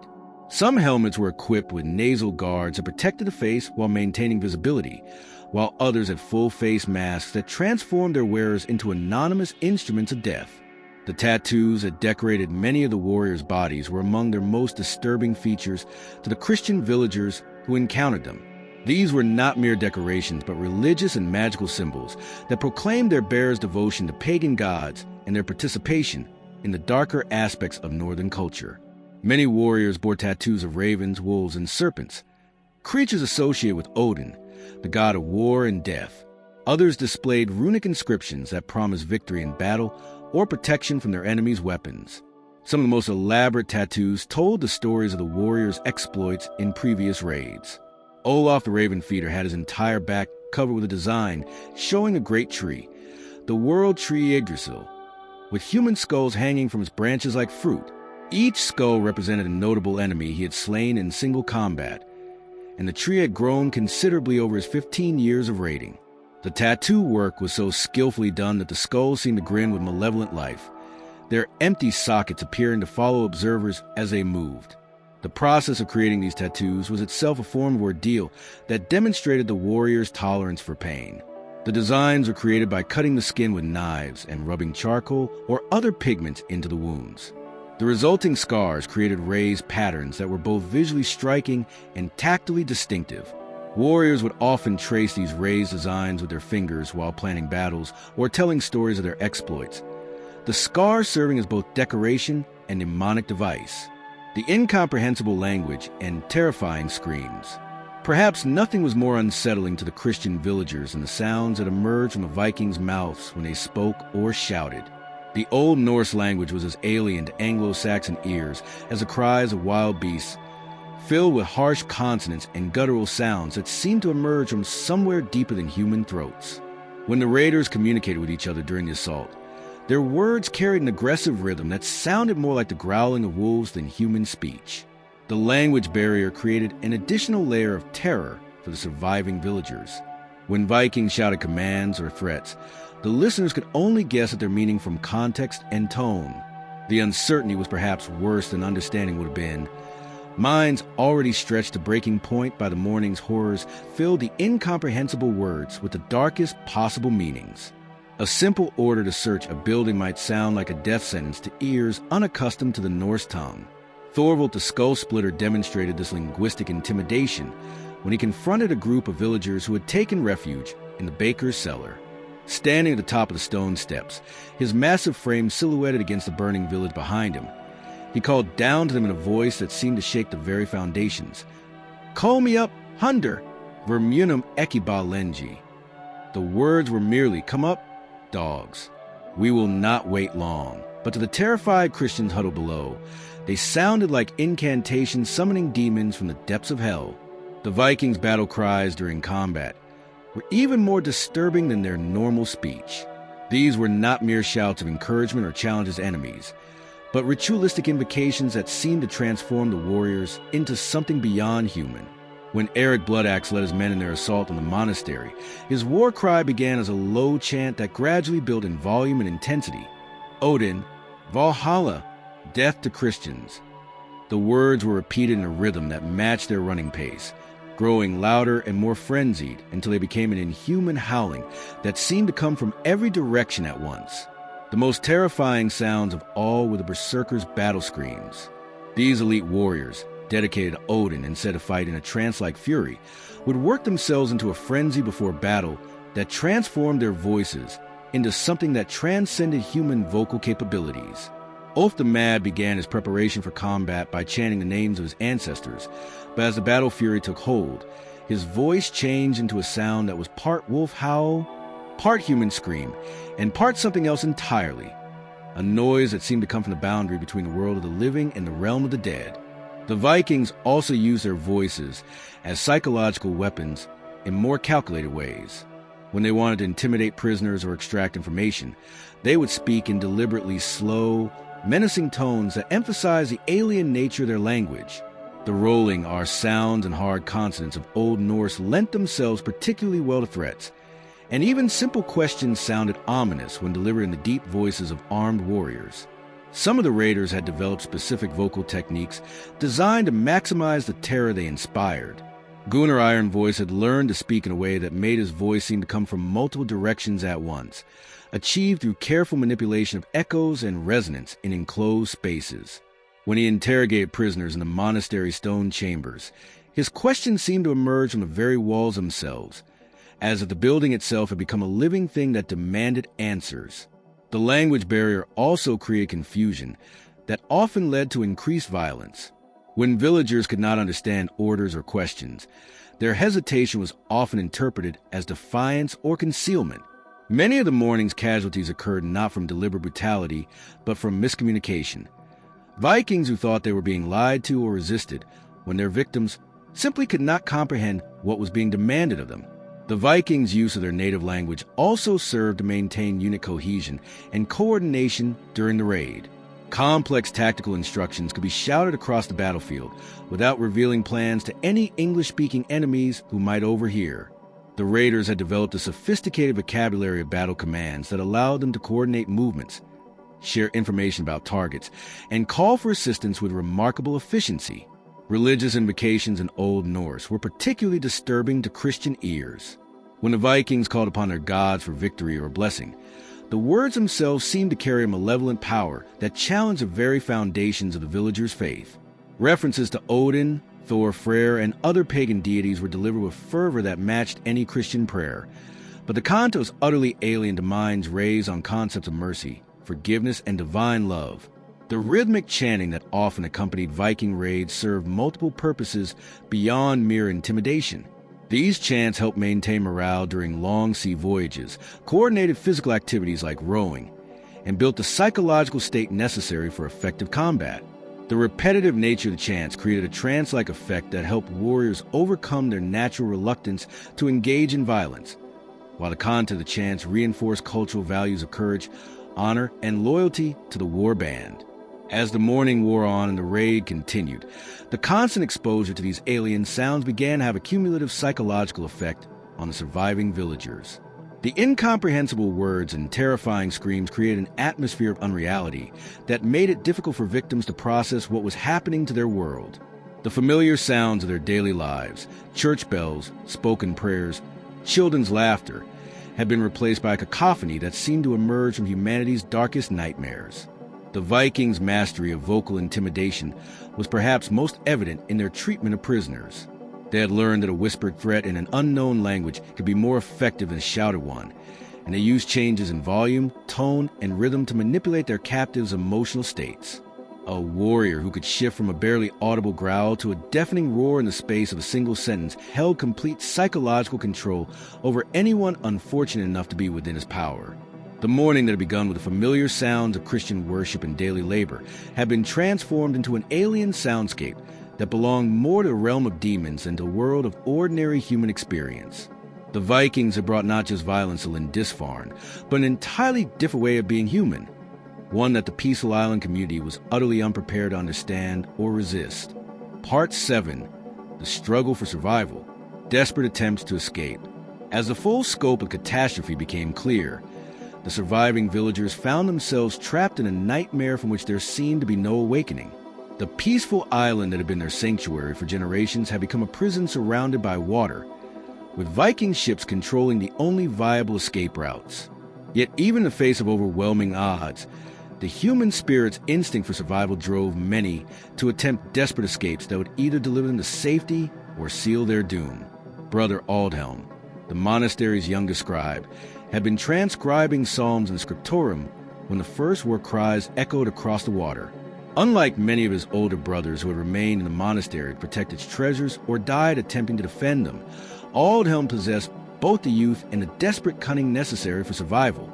As flames began to consume the monastery's outer buildings, he wrapped the most precious manuscript he could carry, an illuminated copy of the Gospel of Matthew, in oilcloth and bound it to his chest beneath his robes.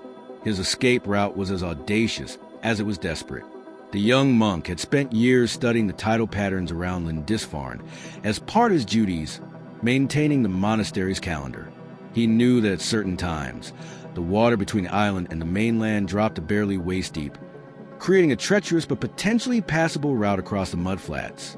The tide was wrong for such an attempt, still too high for safe crossing, but with Vikings systematically searching every building on the island, remaining meant certain death or capture. Aldhelm's journey across the causeway became a harrowing race against time and tide. The water that looked manageable from shore proved treacherous underfoot, with hidden channels that could swallow a man whole in soft mud that gripped at his feet like grasping hands. Halfway across, he could hear shouts from behind him as Vikings spotted his movement and began pursuit. The heavy woolen robes that marked his religious calling now became instruments of potential drowning, soaking up water until they threatened to drag him beneath the surface. The pursuing Vikings, unfamiliar with the local tidal patterns, found themselves at a disadvantage for once. Their superior physical conditioning and weapons meant nothing when the very ground beneath their feet could not be trusted. Two warriors who attempted to follow Aldhelm too closely disappeared into a channel, their mail shirts dragging them down despite their strength and desperation. The sight of their companions vanishing beneath the dark water convinced the others to abandon pursuit, unwilling to risk their lives for a single fleeing monk. Meanwhile, in the village itself, the fisher's widow Elgifu attempted an escape that relied on intimate knowledge of the island's terrain rather than the dangerous waters surrounding it. At 63 years old, she lacked the strength for a direct flight to the mainland, but she possessed something potentially more valuable: a lifetime's knowledge of every cave, crevice, and hidden path on Lindisfarne. Her plan was to reach the sea caves on the island's eastern shore, where she could hide until raiders departed. Elgifu's journey to the caves became an odyssey of stealth and endurance that would have challenged someone half her age. She moved from shadow to shadow, using burning buildings as cover and timing her movements to avoid Viking patrols. Her intimate knowledge of the village's layout allowed her to take shortcuts through gardens and between houses that would have been invisible to anyone unfamiliar with the settlement. When she heard footsteps approaching, she pressed herself into doorways or behind stone walls, her heart hammering so loudly she was certain the entire world could hear it. The sea caves themselves presented their own dangers. The chambers she sought for refuge were accessible only at low tide, and the water was already beginning to rise as the morning progressed. If she became trapped inside during high tide, she would drown as surely as if the Vikings had killed her themselves. But the alternative, remaining exposed on the island's surface, offered even less hope of survival. As she squeezed the narrow opening that led to the deepest cave, she could hear the sounds of destruction growing closer behind her. Young Churditch, the chandler's apprentice, chose a different form of escape that relied on desperate improvisation rather than knowledge of terrain. The 15-year-old had been delivering candles to the monastery when the attack began, and he found himself cut off from both his master's workshop and his family's home by the advancing Vikings. With no clear path to safety on land, he made the desperate decision to trust his life to the sea itself. His plan was to use one of the small fishing boats that had been pulled up on the beach beyond the main landing area. If he could reach the boat undetected and launch it into the water, he might be able to row around the island's northern shore and eventually reach the mainland. The scheme required not only reaching the boat without being seen, but also having the skill to navigate waters that had claimed experienced fishermen during storms. Churdich's journey to the boat became a nightmare of stealth and terror. He crawled on his belly across rough ground, his apprentice's clothing offering no protection against stones and thorns. Every few yards, he was forced to freeze as Viking patrols passed nearby, their conversations in Old Norse sounding like the growling of wild beasts to his terrified ears. At one point, a warrior passed so close that Churdich could smell the man's sweat and see the dry blood on his axe blade. When he finally reached the fishing boat, new challenges presented themselves. The vessel was heavier than he had expected, and launching it required him to expose himself completely while pushing it into the water. The scraping sound of the hull across pebbles seemed impossibly loud in the morning air, and he was certain that every Viking on the island would hear and investigate. But desperation gave him strength, and after what felt like hours, but was probably only minutes, the boat was floating free. Makeshift hiding places. For those villagers who lacked either the knowledge for escape across the treacherous waters or the physical capability for such dangerous journeys, survival depended on finding hiding places that could conceal them until the raiders departed. The urgency of the situation meant that conventional hiding spots were abandoned in favor of whatever concealment could be found or improvised in the chaos of the moment. The monastery's root cellar, originally designed to store vegetables through the winter months, became a refuge for nearly 24 people who had nowhere else to turn. Brother Boniface, the monastery cellarer, had ushered as many survivors as possible into the underground chamber before barricading the entrance with sacks of grain and wooden barrels. The cellar, barely large enough for its intended purpose, now housed men, women, and children pressed together in conditions that would have been unbearable under normal circumstances. The air in the cellar quickly became thick and stifling as 24 people breathed the limited oxygen available in confined space. Children who had been crying when they first entered were hushed into silence by desperate parents who understood that any sound might betray their hiding place to the Vikings searching above. The adults took turns listening at the concealed entrance, trying to determine when it might be safe to emerge while fighting off the panic that threatened to overwhelm them in the oppressive darkness. The psychological strain of hiding in such conditions was almost as dangerous as discovery by the raiders. Several of the younger children became hysterical from the combination of darkness, confinement, and their parents' obvious terror. Old Elward, the village's senior carpenter, began muttering prayers in a voice that grew steadily louder despite the urgent whispers of those around him to remain quiet. The fear that one of their number might betray them all through madness or panic added another layer of horror to their already desperate situation. In the scriptorium of the monastery, Brother Oswain had devised a hiding place that was both ingenious and perilous. As the keeper of the monastery's manuscripts, he knew every corner of the library better than anyone else on the island. When the Vikings began their systematic search of the buildings, he concealed himself behind a false wall he had constructed from loose stones and mortar, creating a space just large enough for one person to lie flat and motionless. The hiding place was effectively invisible to casual observation, but it came with terrible risks. The space was so cramped that Oswain could barely move, and the stone construction meant that any sound he made would be amplified and echoed through the chamber. He was forced to control not only his breathing, but even his heartbeat, lest the sound of blood pumping through his veins betray his presence to searchers only feet away.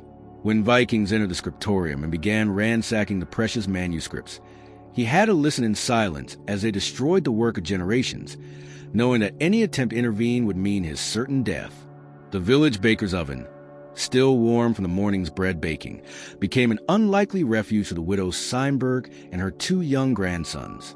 The oven was large enough to accommodate the 3 of them if they curled up tightly, and its stone construction would muffle any sounds they might make.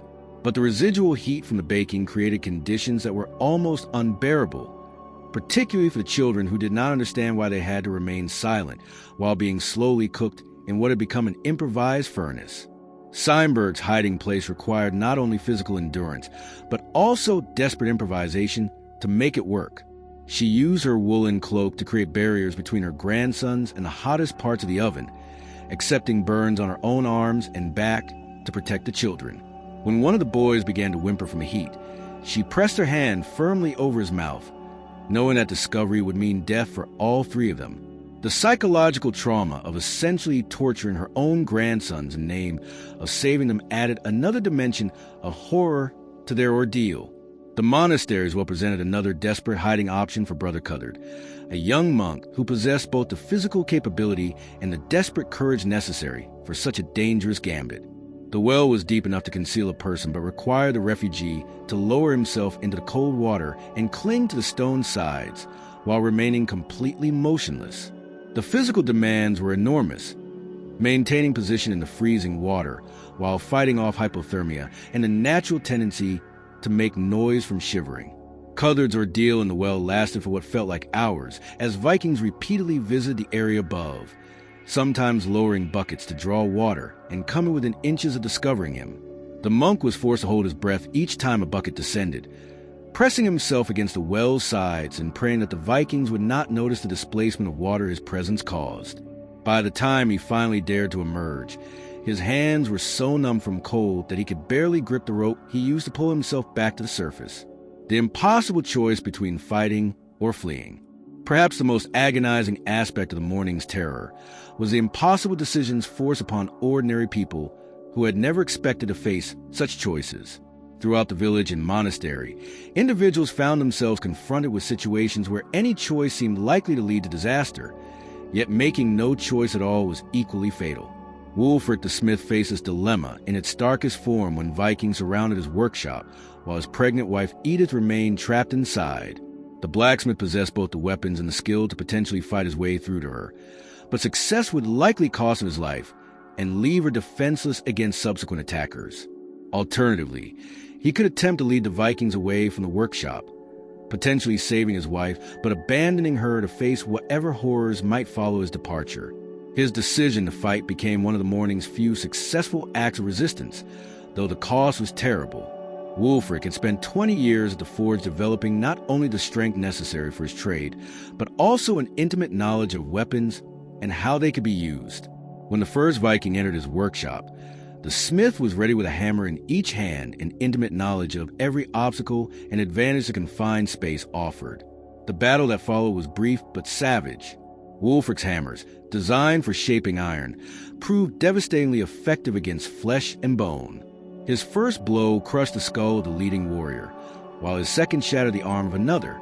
But the confined space that gave him initial advantages also prevented escape when more Vikings crowded into the workshop. Despite his skill and desperate courage, the smith was eventually overwhelmed by sheer numbers. His final act was to position his body between the attackers and the inner room where his wife had hidden, buying her precious seconds to better conceal herself. The monastery's abbot Higbald faced a different, but equally impossible choice when Vikings broke into the church itself. As the spiritual leader of the community, he felt obligated to protect both the sacred treasures in his care and the monks who looked to him for guidance. But the two responsibilities were mutually exclusive. Saving the people required abandoning the treasures, while protecting the gold and manuscripts meant sacrificing human lives. The abbot's decision prioritized human life over material wealth, even sacred material wealth, created a moment of moral clarity in the midst of chaos. "Let them take the gold," he declared to the monks gathered around the altar. "Our treasures are in heaven, not in earthen vessels." His choice to lead his brothers in prayer rather than resistance created a pocket of calm in the midst of the morning's violence, though it could not prevent the ultimate destruction of everything he had worked to build.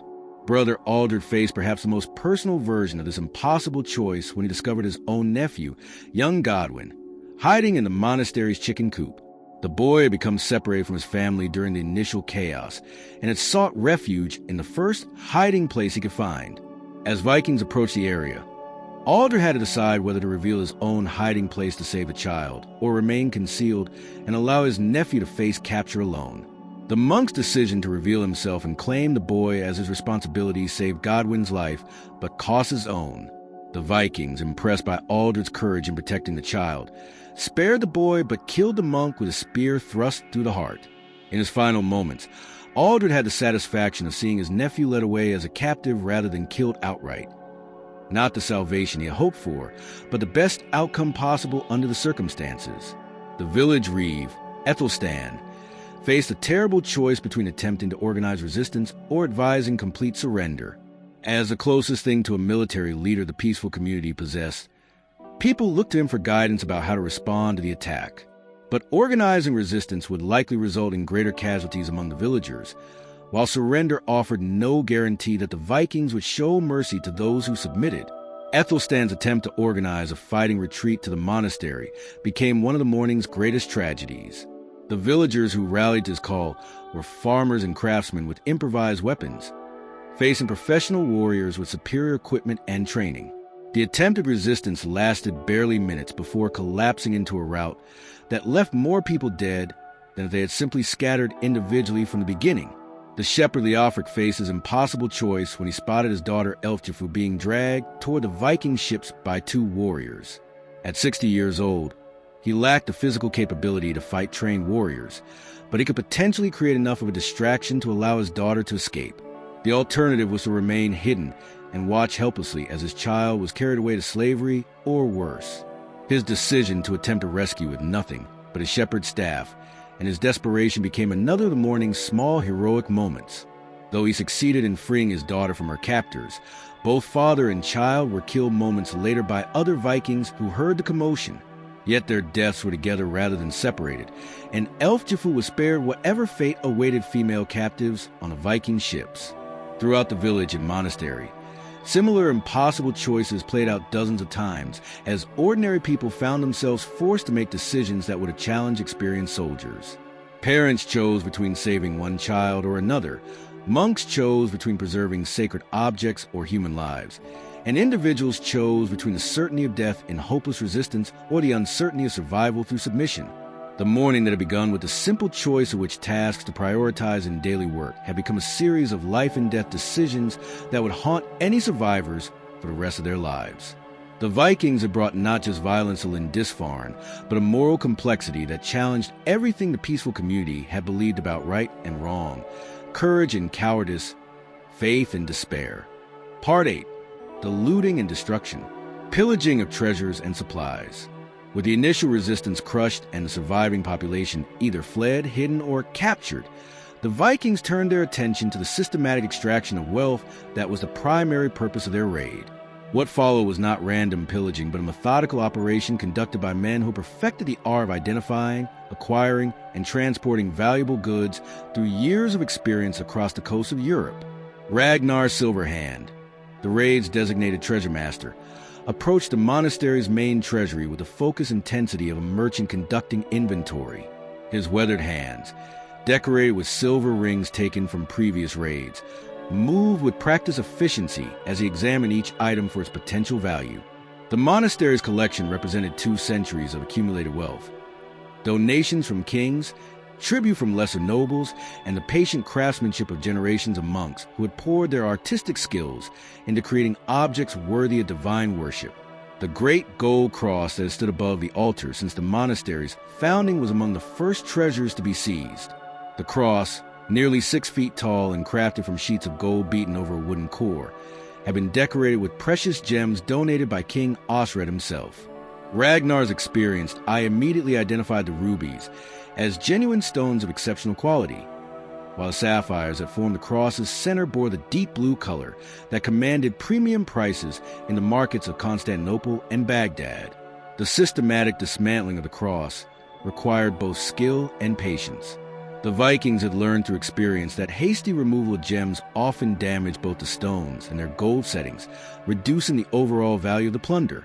Using tools taken from the monastery's own workshop, they carefully pried out each gem while preserving the gold work for separate valuation. The precious metals would be melted down for easier transport, but the gems could be sold individually to maximize profit from a raid. The monastery's collection of illuminated manuscripts presented a different challenge for the raiders.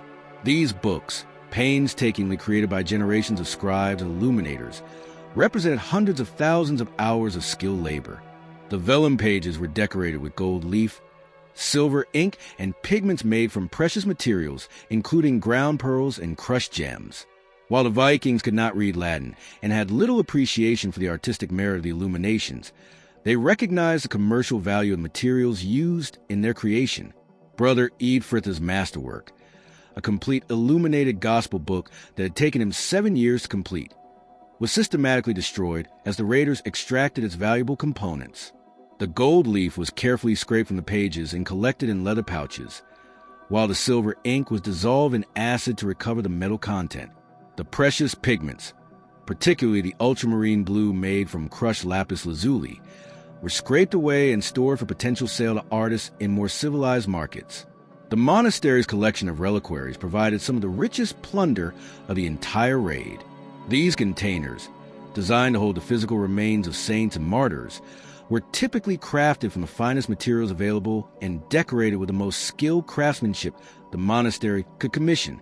The reliquary containing the finger bone of St. Cuthbert was a masterpiece of Anglo-Saxon goldsmithing, its surface covered with intricate interlaced patterns and set with garnets arranged in cloisonné designs that had taken months to complete.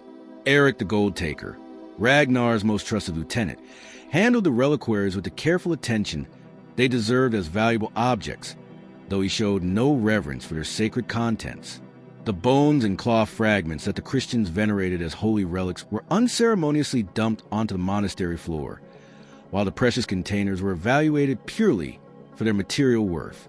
The irony was not lost on the more observant Vikings that these Christians had housed their most precious treasures in containers dedicated to death and decay. The monastery's practical supplies also attracted systematic attention from raiders. The granaries contained stores of wheat, barley, and oats that represented not only immediate sustenance for the Viking crews, but also valuable trade goods that could be sold in markets where grain was scarce. The Vikings had learned to distinguish between different grades of grain and could estimate with remarkable accuracy how much each type would fetch in various ports along their route home. The monastery's wine cellar provided both immediate gratification and commercial opportunity for the raiders. The wines imported from Frankish vineyards and carefully aged in oak casks represented luxury goods that commanded high prices throughout northern Europe. While some of the wine was consumed immediately by thirsty warriors celebrating their victory, the majority was carefully loaded onto the ships for transport back to Scandinavian markets where such quality was rare and expensive.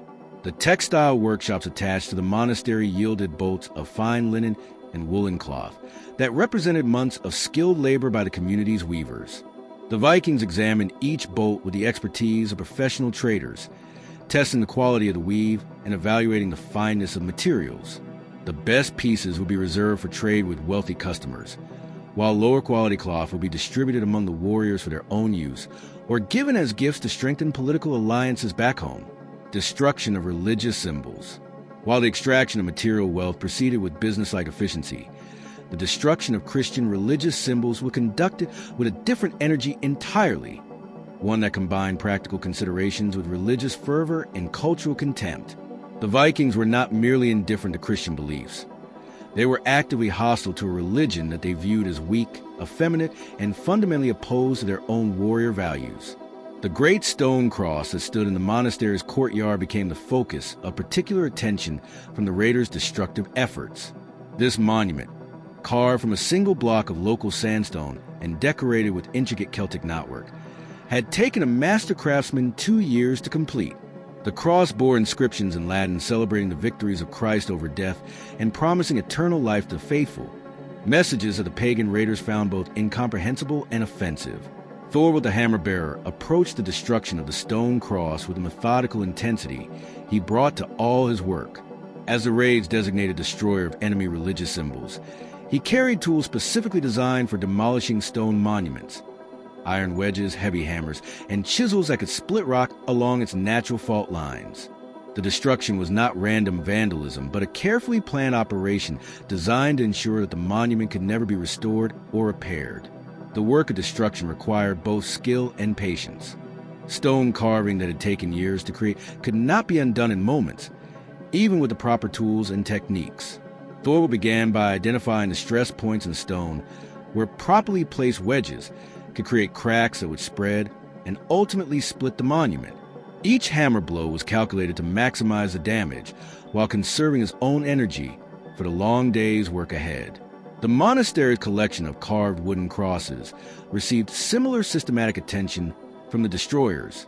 These smaller monuments, which had been placed throughout the buildings to provide focal points for prayer and meditation, were gathered into a central pile and burned in a bonfire that served both practical and symbolic purposes.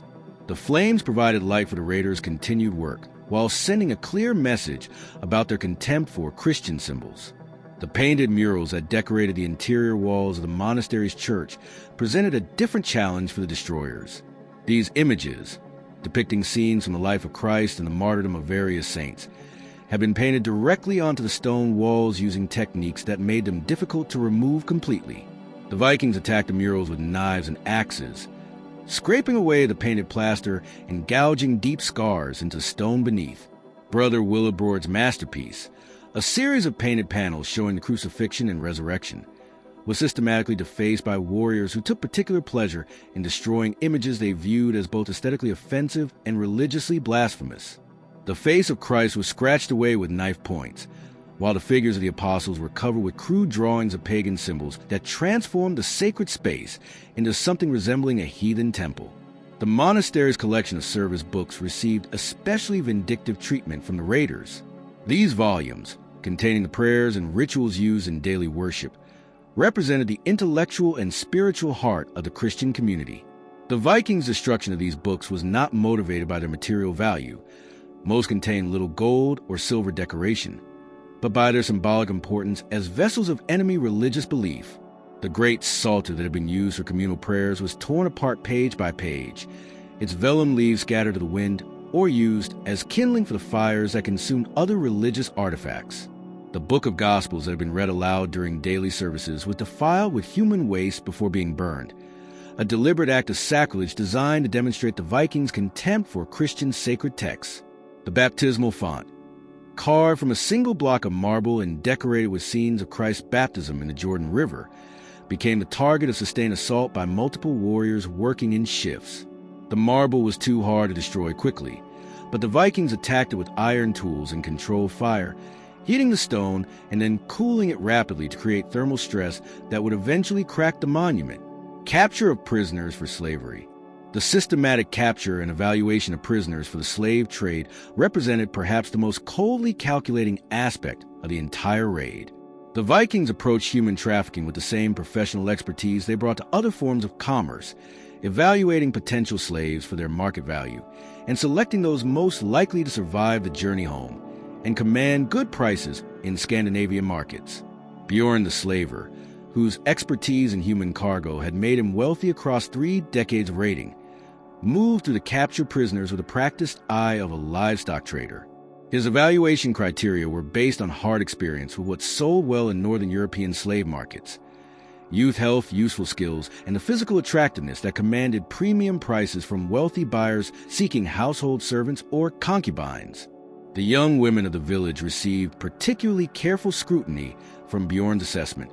Elfjafu, the miller's 18-year-old daughter, found herself subjected to an examination that was both humiliating and terrifying as the slaver checked her teeth, tested the strength of her arms, and evaluated her general health and appearance. Her blonde hair and fair complexion marked her as especially valuable in markets where such features were rare and prized by wealthy customers seeking exotic servants. The selection process was ruthlessly practical. Older individuals were generally deemed too likely to die during the long sea voyage home, while very young children were considered too much trouble to transport and care for during the journey. The sick and injured were simply killed rather than being allowed to consume resources that could be better used for more valuable cargo. The Vikings had learned through bitter experience that mercy toward unsuitable prisoners usually resulted in dead weight that reduced the overall profitability of their expeditions. Brother Aldhelm, the monastery's young scribe, found himself selected for capture despite his religious vocation. His literacy in Latin made him potentially valuable to Scandinavian nobles who were beginning to engage with Christian kingdoms and needed servants who could read and write in the language of international diplomacy. The fact that he was educated also suggested that he might be worth a substantial ransom if his monastery or family could be contacted and induced to pay for his return. The craftsmen among the captured villagers received special attention from the slavers. Godwin the metalsmith was marked for transport despite his age because his skills with iron and bronze made him valuable in a society that prized well-made weapons and tools. The Vikings understood that a skilled craftsman could earn back his purchase price many times over through the goods he could produce for his new master. The process of preparing prisoners for transport revealed the industrial scale of the Viking slave trade. Iron chains and wooden yokes, carried aboard the ship specifically for this purpose, were used to secure the captives in groups that could be managed efficiently during the sea voyage. The Vikings had developed standardized techniques for preventing escape attempts while ensuring that their human cargo remained healthy enough to be sold at the journey's end. Women and children were generally chained together in small groups that made collective escape attempts difficult, while allowing the guards to manage multiple prisoners simultaneously. Men were secured with heavier restraints and kept under closer watch, as their greater physical strength made them more dangerous if they attempted to break free. The most valuable prisoners were kept in individual restraints that prevented them from coordinating with others while ensuring their safety from a casual violence that might damage their market value. The psychological impact of the selection process was perhaps as traumatic as the physical restraints. Families were deliberately separated to prevent the formation of support networks that might encourage escape attempts or resistance. Children were taken from their parents, husbands from their wives, and siblings from each other in a calculated effort to break the social bonds that gave people strength to endure hardship. The Vikings' approach to their human cargo was informed by generations of experience in the slave trade. They understood the balance between maintaining discipline and preserving value, between preventing escape and keeping prisoners healthy enough for sale. The raiders carried special rations for their captives, simple but nutritious food that would sustain life during the voyage without costing more than the slaves were likely to be worth. The loading of prisoners onto the ships was conducted with the same systematic efficiency that characterized every other aspect of the raid. Each captive was assigned a specific location in the ship's hold, chained in place in a manner that prevented movement while allowing enough space to prevent death from overcrowding. The Vikings had learned that dead slaves generated no profit, so they took care to ensure that their human cargo would survive the journey home in condition to be sold. As the morning wore on and the systematic looting and destruction continued, it became clear that the Vikings were not merely raiders, but the advance guard commercial enterprise that viewed Christian civilization as nothing more than a resource to be harvested.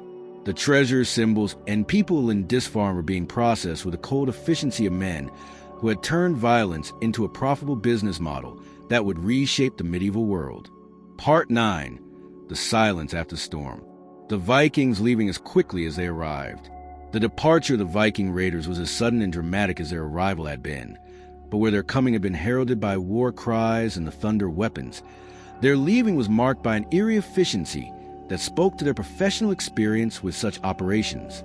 As the sun reached its zenith, casting harsh shadows across the devastated landscape of Lindisfarne, the raiders began their withdrawal with the same systematic precision they had brought to their destruction. Ragnar Silverhand, his pouches now heavy with looted gold and gems, stood on the beach where the dragon ships waited with their prows still pointing toward the open sea. His experienced eye surveyed the loading operation as his men carried their plunder down to the vessels in an orderly procession that belied the chaos they created. Every piece of treasure was accounted for, every captive assigned to a specific ship, every warrior responsible for particular equipment and supplies. The loading process revealed the sophisticated logistics that made Viking raids possible across such vast distances. The ship's holds had been designed not just for the outward journey, but for the return voyage laden with plunder and human cargo. Specialized compartments accommodated different types of goods, precious metals in waterproof containers, captives in secure but livable spaces, and supplies for the journey home arranged for easy access during the sea voyage. The most valuable prisoners were loaded first, under heavy guard, and secured with the strongest chains. Brother Aldhelm, the young scribe whose literacy made him particularly valuable, found himself chained in the lead ship's hold next to Elfjafu, the miller's daughter whose beauty had marked her for a life of slavery in some northern lord's household. Their whispered prayers of deliverance went unanswered as iron shackles clicked shut around their wrists and ankles. The systematic nature of the departure was perhaps more chilling than the violence of the attack itself. Where the assault had carried the heat of battle fury and the excitement of conquest, the withdrawal was conducted with the cold efficiency of businessmen completing a successful transaction.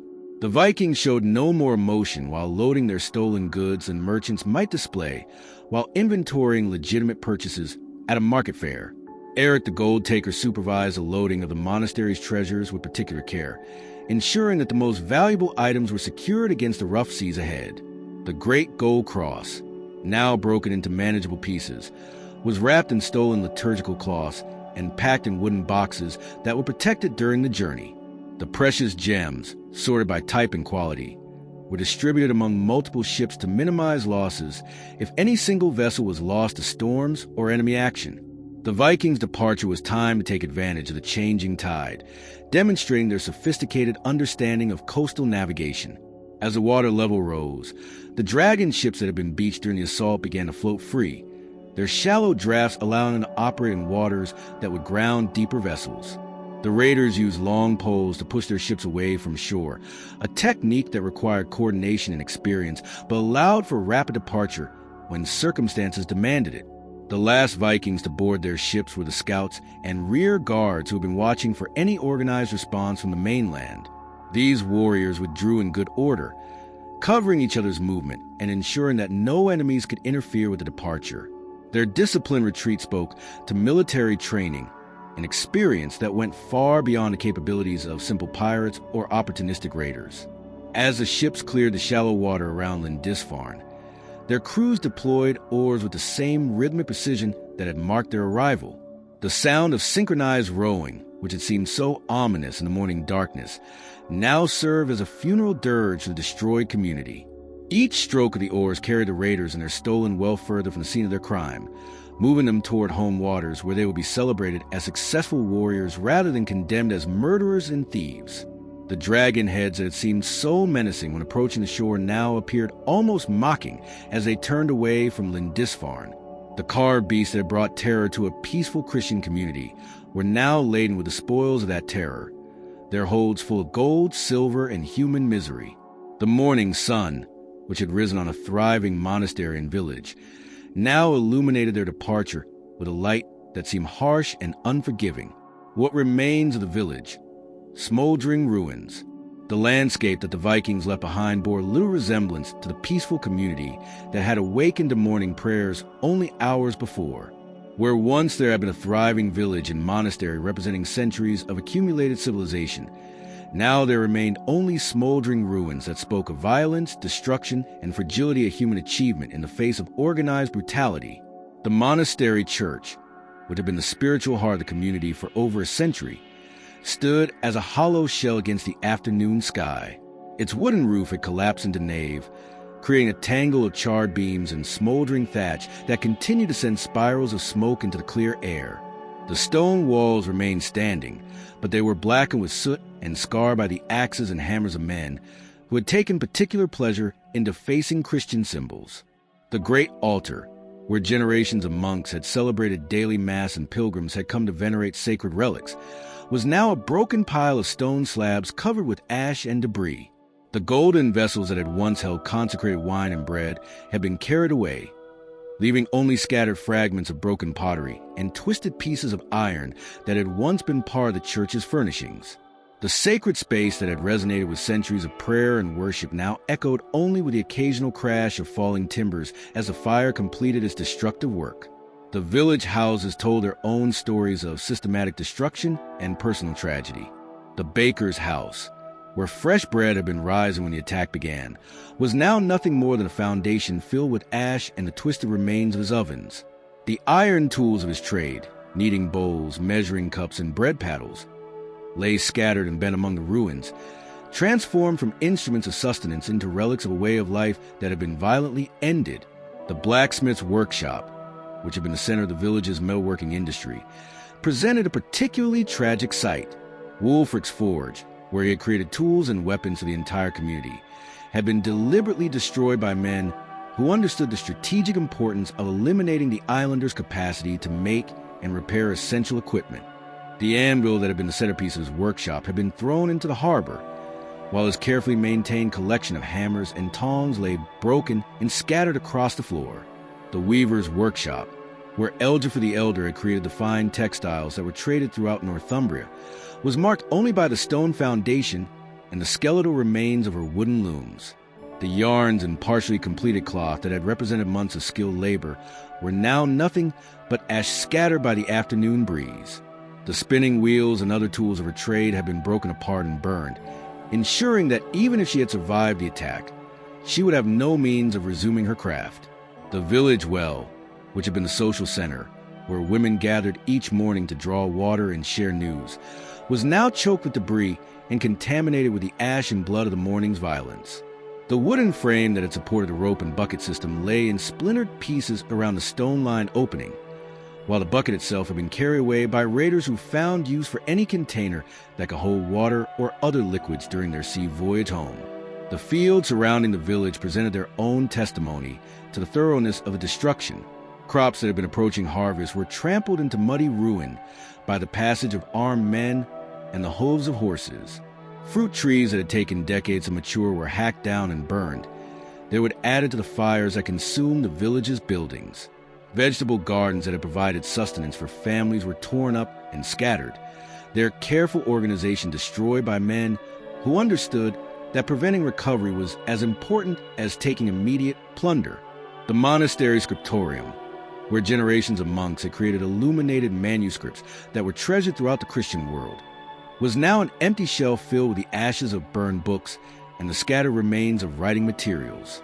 The wooden desks where scribes had labored over their careful lettering were broken and burned, while the precious inks and pigments that had been made from rare and expensive materials were either stolen or deliberately destroyed.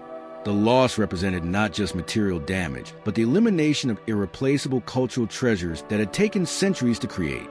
Survivors emerging from their hiding places.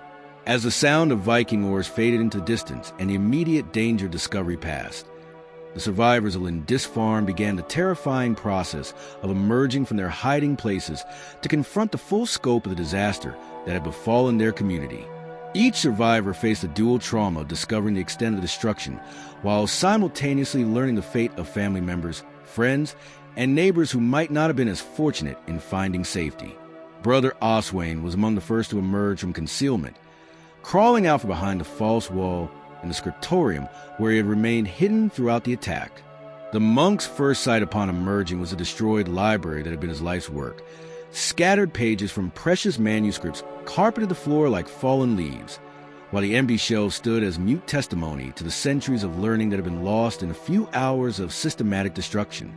The psychological impact of seeing such devastation was overwhelming for a man who had devoted his life to preserving knowledge and creating beauty through his illuminated texts. Brother Oswain fell to his knees among the scattered pages, gathering up fragments of destroyed manuscripts with trembling hands, while tears streamed down his face. The realization that works he had spent years creating were now nothing but ash and scattered parchment broke something fundamental in his spirit, leaving him rocking back and forth in the ruins while muttering disconnected prayers. The widow Seinberg emerged from the baker's oven where she had hidden with her 2 young grandsons, her clothes singed and her exposed skin bearing burns from the residual heat that had made their hiding place both salvation and torture. The boys, Ethelred and Godric, clung to her skirts as she surveyed the ruins of what had been their neighborhood, their young minds struggling to process the transformation of familiar surroundings into an alien landscape of destruction. The sight that greeted Seinberg was heartbreaking in its totality. Every house she could see was either completely destroyed or so badly damaged as to be uninhabitable. The narrow streets where children had played and neighbors had gossiped were now choked with debris and scattered with belongings that had been deemed worthless by the raiders. The community that had been home to 3 generations of her family was gone as surely as if it had been swallowed by the sea. Brother Cuthard, who had spent hours clinging to the sides of the monastery well, while Vikings moved back and forth above him, finally pulled himself up into daylight to discover a world transformed beyond recognition. His hands, numb from cold and exhaustion, could barely grip the rope as he hauled himself over the stone rim. The shock of seeing the monastery in ruins was compounded by the physical effects of his ordeal: hypothermia, exhaustion, and the disorientation that came from hours of sensory deprivation in the dark, cold water. The monks' emergence coincided with that of other survivors, creating a gradual reunion of the remnant community as individuals and small groups cautiously revealed themselves. Each emergence was marked by the same pattern of initial relief at having survived, followed by growing horror at the scope of what had been lost. The survivors found themselves in the surreal position of being strangers in what had been their home, forced to navigate a landscape that was geographically familiar but socially and culturally transformed. The reunion of survivors was marked by desperate searches for missing family members and friends. Steinberg's first action upon emerging was to search for her son Edward, who had been working in the fields when the attack began. Her calls of "Edward, Edward," echoed across the devastated village, answered only by the crackling of dying fires and the occasional crash of collapsing timbers.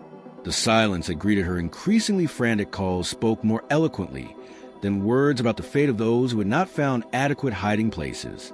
Brother Aldhelm, the young monk who had escaped across the causeway, returned to the island as the tide dropped to discover that his successful flight had saved only his own life.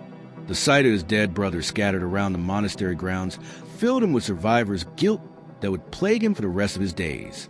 His decision to flee rather than remain with his community had preserved his life, but at the cost of watching helplessly as everything he had known and loved was destroyed. The gradual emergence of survivors revealed the true human cost of the morning's violence.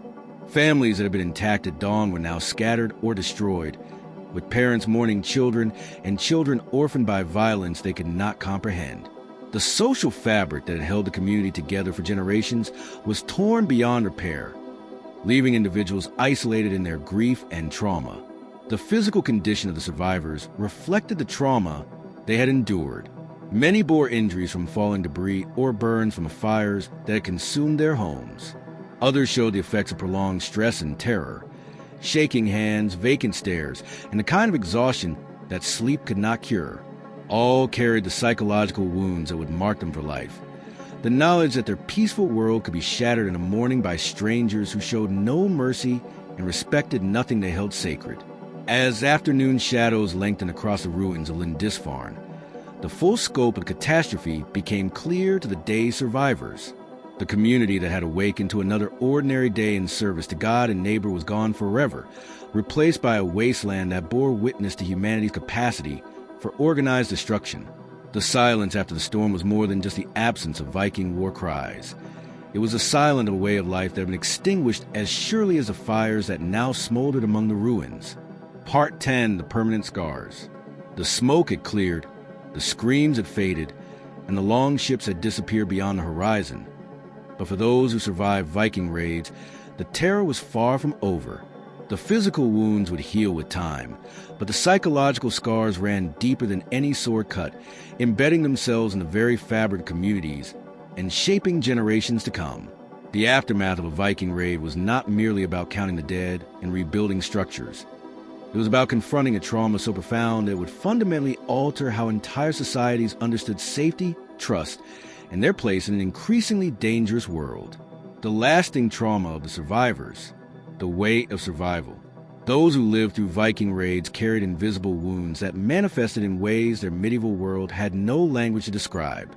What we now recognize as post-traumatic stress disorder was simply the burden of survival, a weight that survivors bore in silence.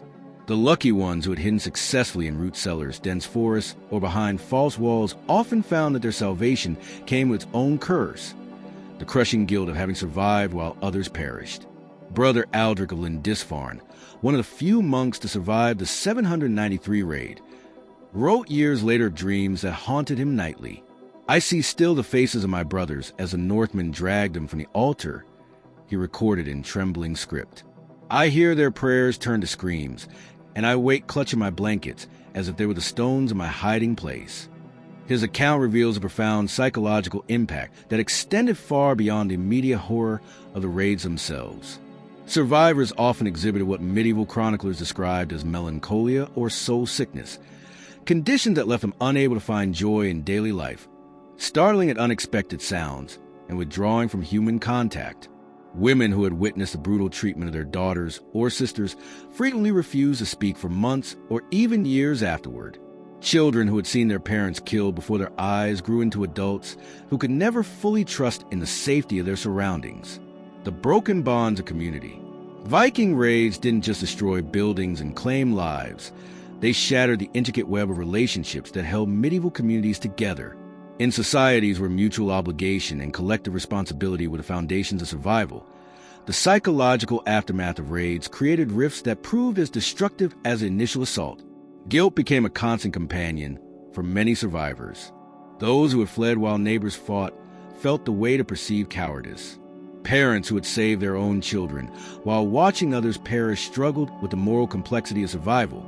Village leaders who had failed to provide adequate warning or defense faced not only their own self-recrimination, but the barely concealed resentment of their people. These internal conflicts often proved more enduring than the physical damage inflicted by the raiders. The social fabric of communities was further strained by the practical necessities of post-raid life. Widows and orphans needed care, but resources were scarce. Property disputes arose when entire families had been killed or enslaved, leaving unclear inheritance claims. The delicate balance of social hierarchy was disrupted when lords failed to protect their vassals, calling into question the entire feudal contract that governed medieval society. The children who grew up afraid. Perhaps nowhere was a lasting trauma more evident than in the children who survived Viking raids. These young souls, forced to witness horrors that would challenge adult comprehension, carried scars that shaped their entire worldview. Many developed what their communities interpreted as nervous conditions, an inability to sleep through thunderstorms that reminded them of approaching raiders, a terror of strangers that made them hide whenever unknown travelers appeared, and a persistent anxiety that manifested in physical ailments. The psychological development of these children was fundamentally altered by their experiences. They grew into adults who saw danger in every shadow, who taught their own children to be perpetually vigilant, and who could never fully embrace the simple pleasures of community life. Their hypervigilance, while sometimes beneficial for survival, created a generation that struggled to trust, to love openly, or to believe in the possibility of lasting peace. Reconstruction and defensive measures. Building back better and stronger. The physical reconstruction that followed Viking raids was guided by a single, overriding principle. This must never happen again. Communities didn't simply rebuild. They reimagined their settlements through the lens of defense. Churches were constructed with thicker walls and smaller windows that could serve as fortifications. Village layouts were redesigned to provide better sight lines for watching approaches and clearer escape routes toward prepared hiding places.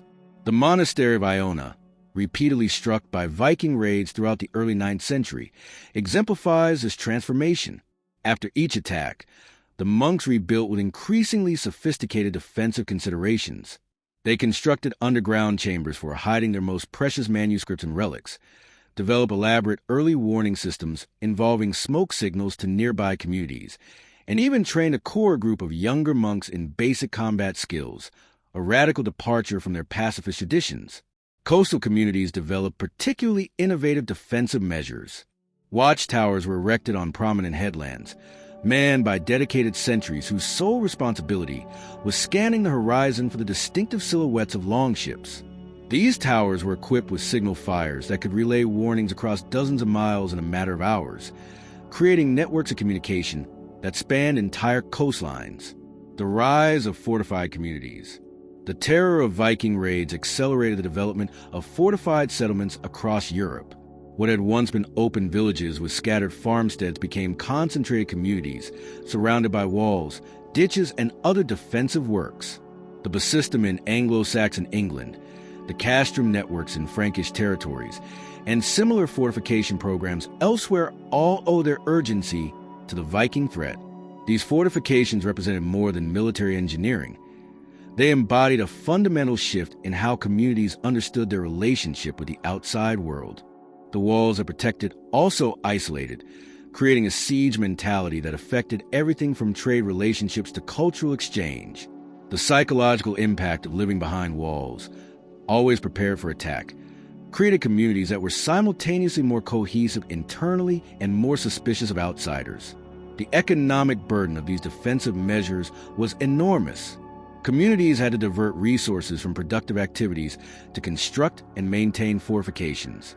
They had to support dedicated warriors or militias, maintain weapons and armor, and develop stockpiles of food and supplies for potential sieges.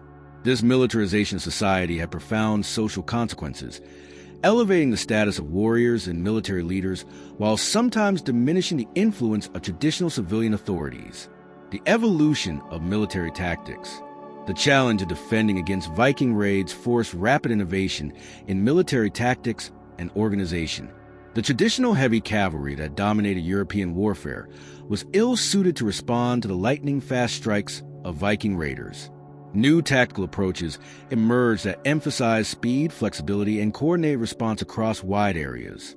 King Alfred of Wessex pioneered many of these innovations, creating a network of fortified towns, that could provide mutual support, developing a royal navy capable of intercepting Viking fleets before they reached shore, and establishing a more professional military organization that could respond quickly to threats.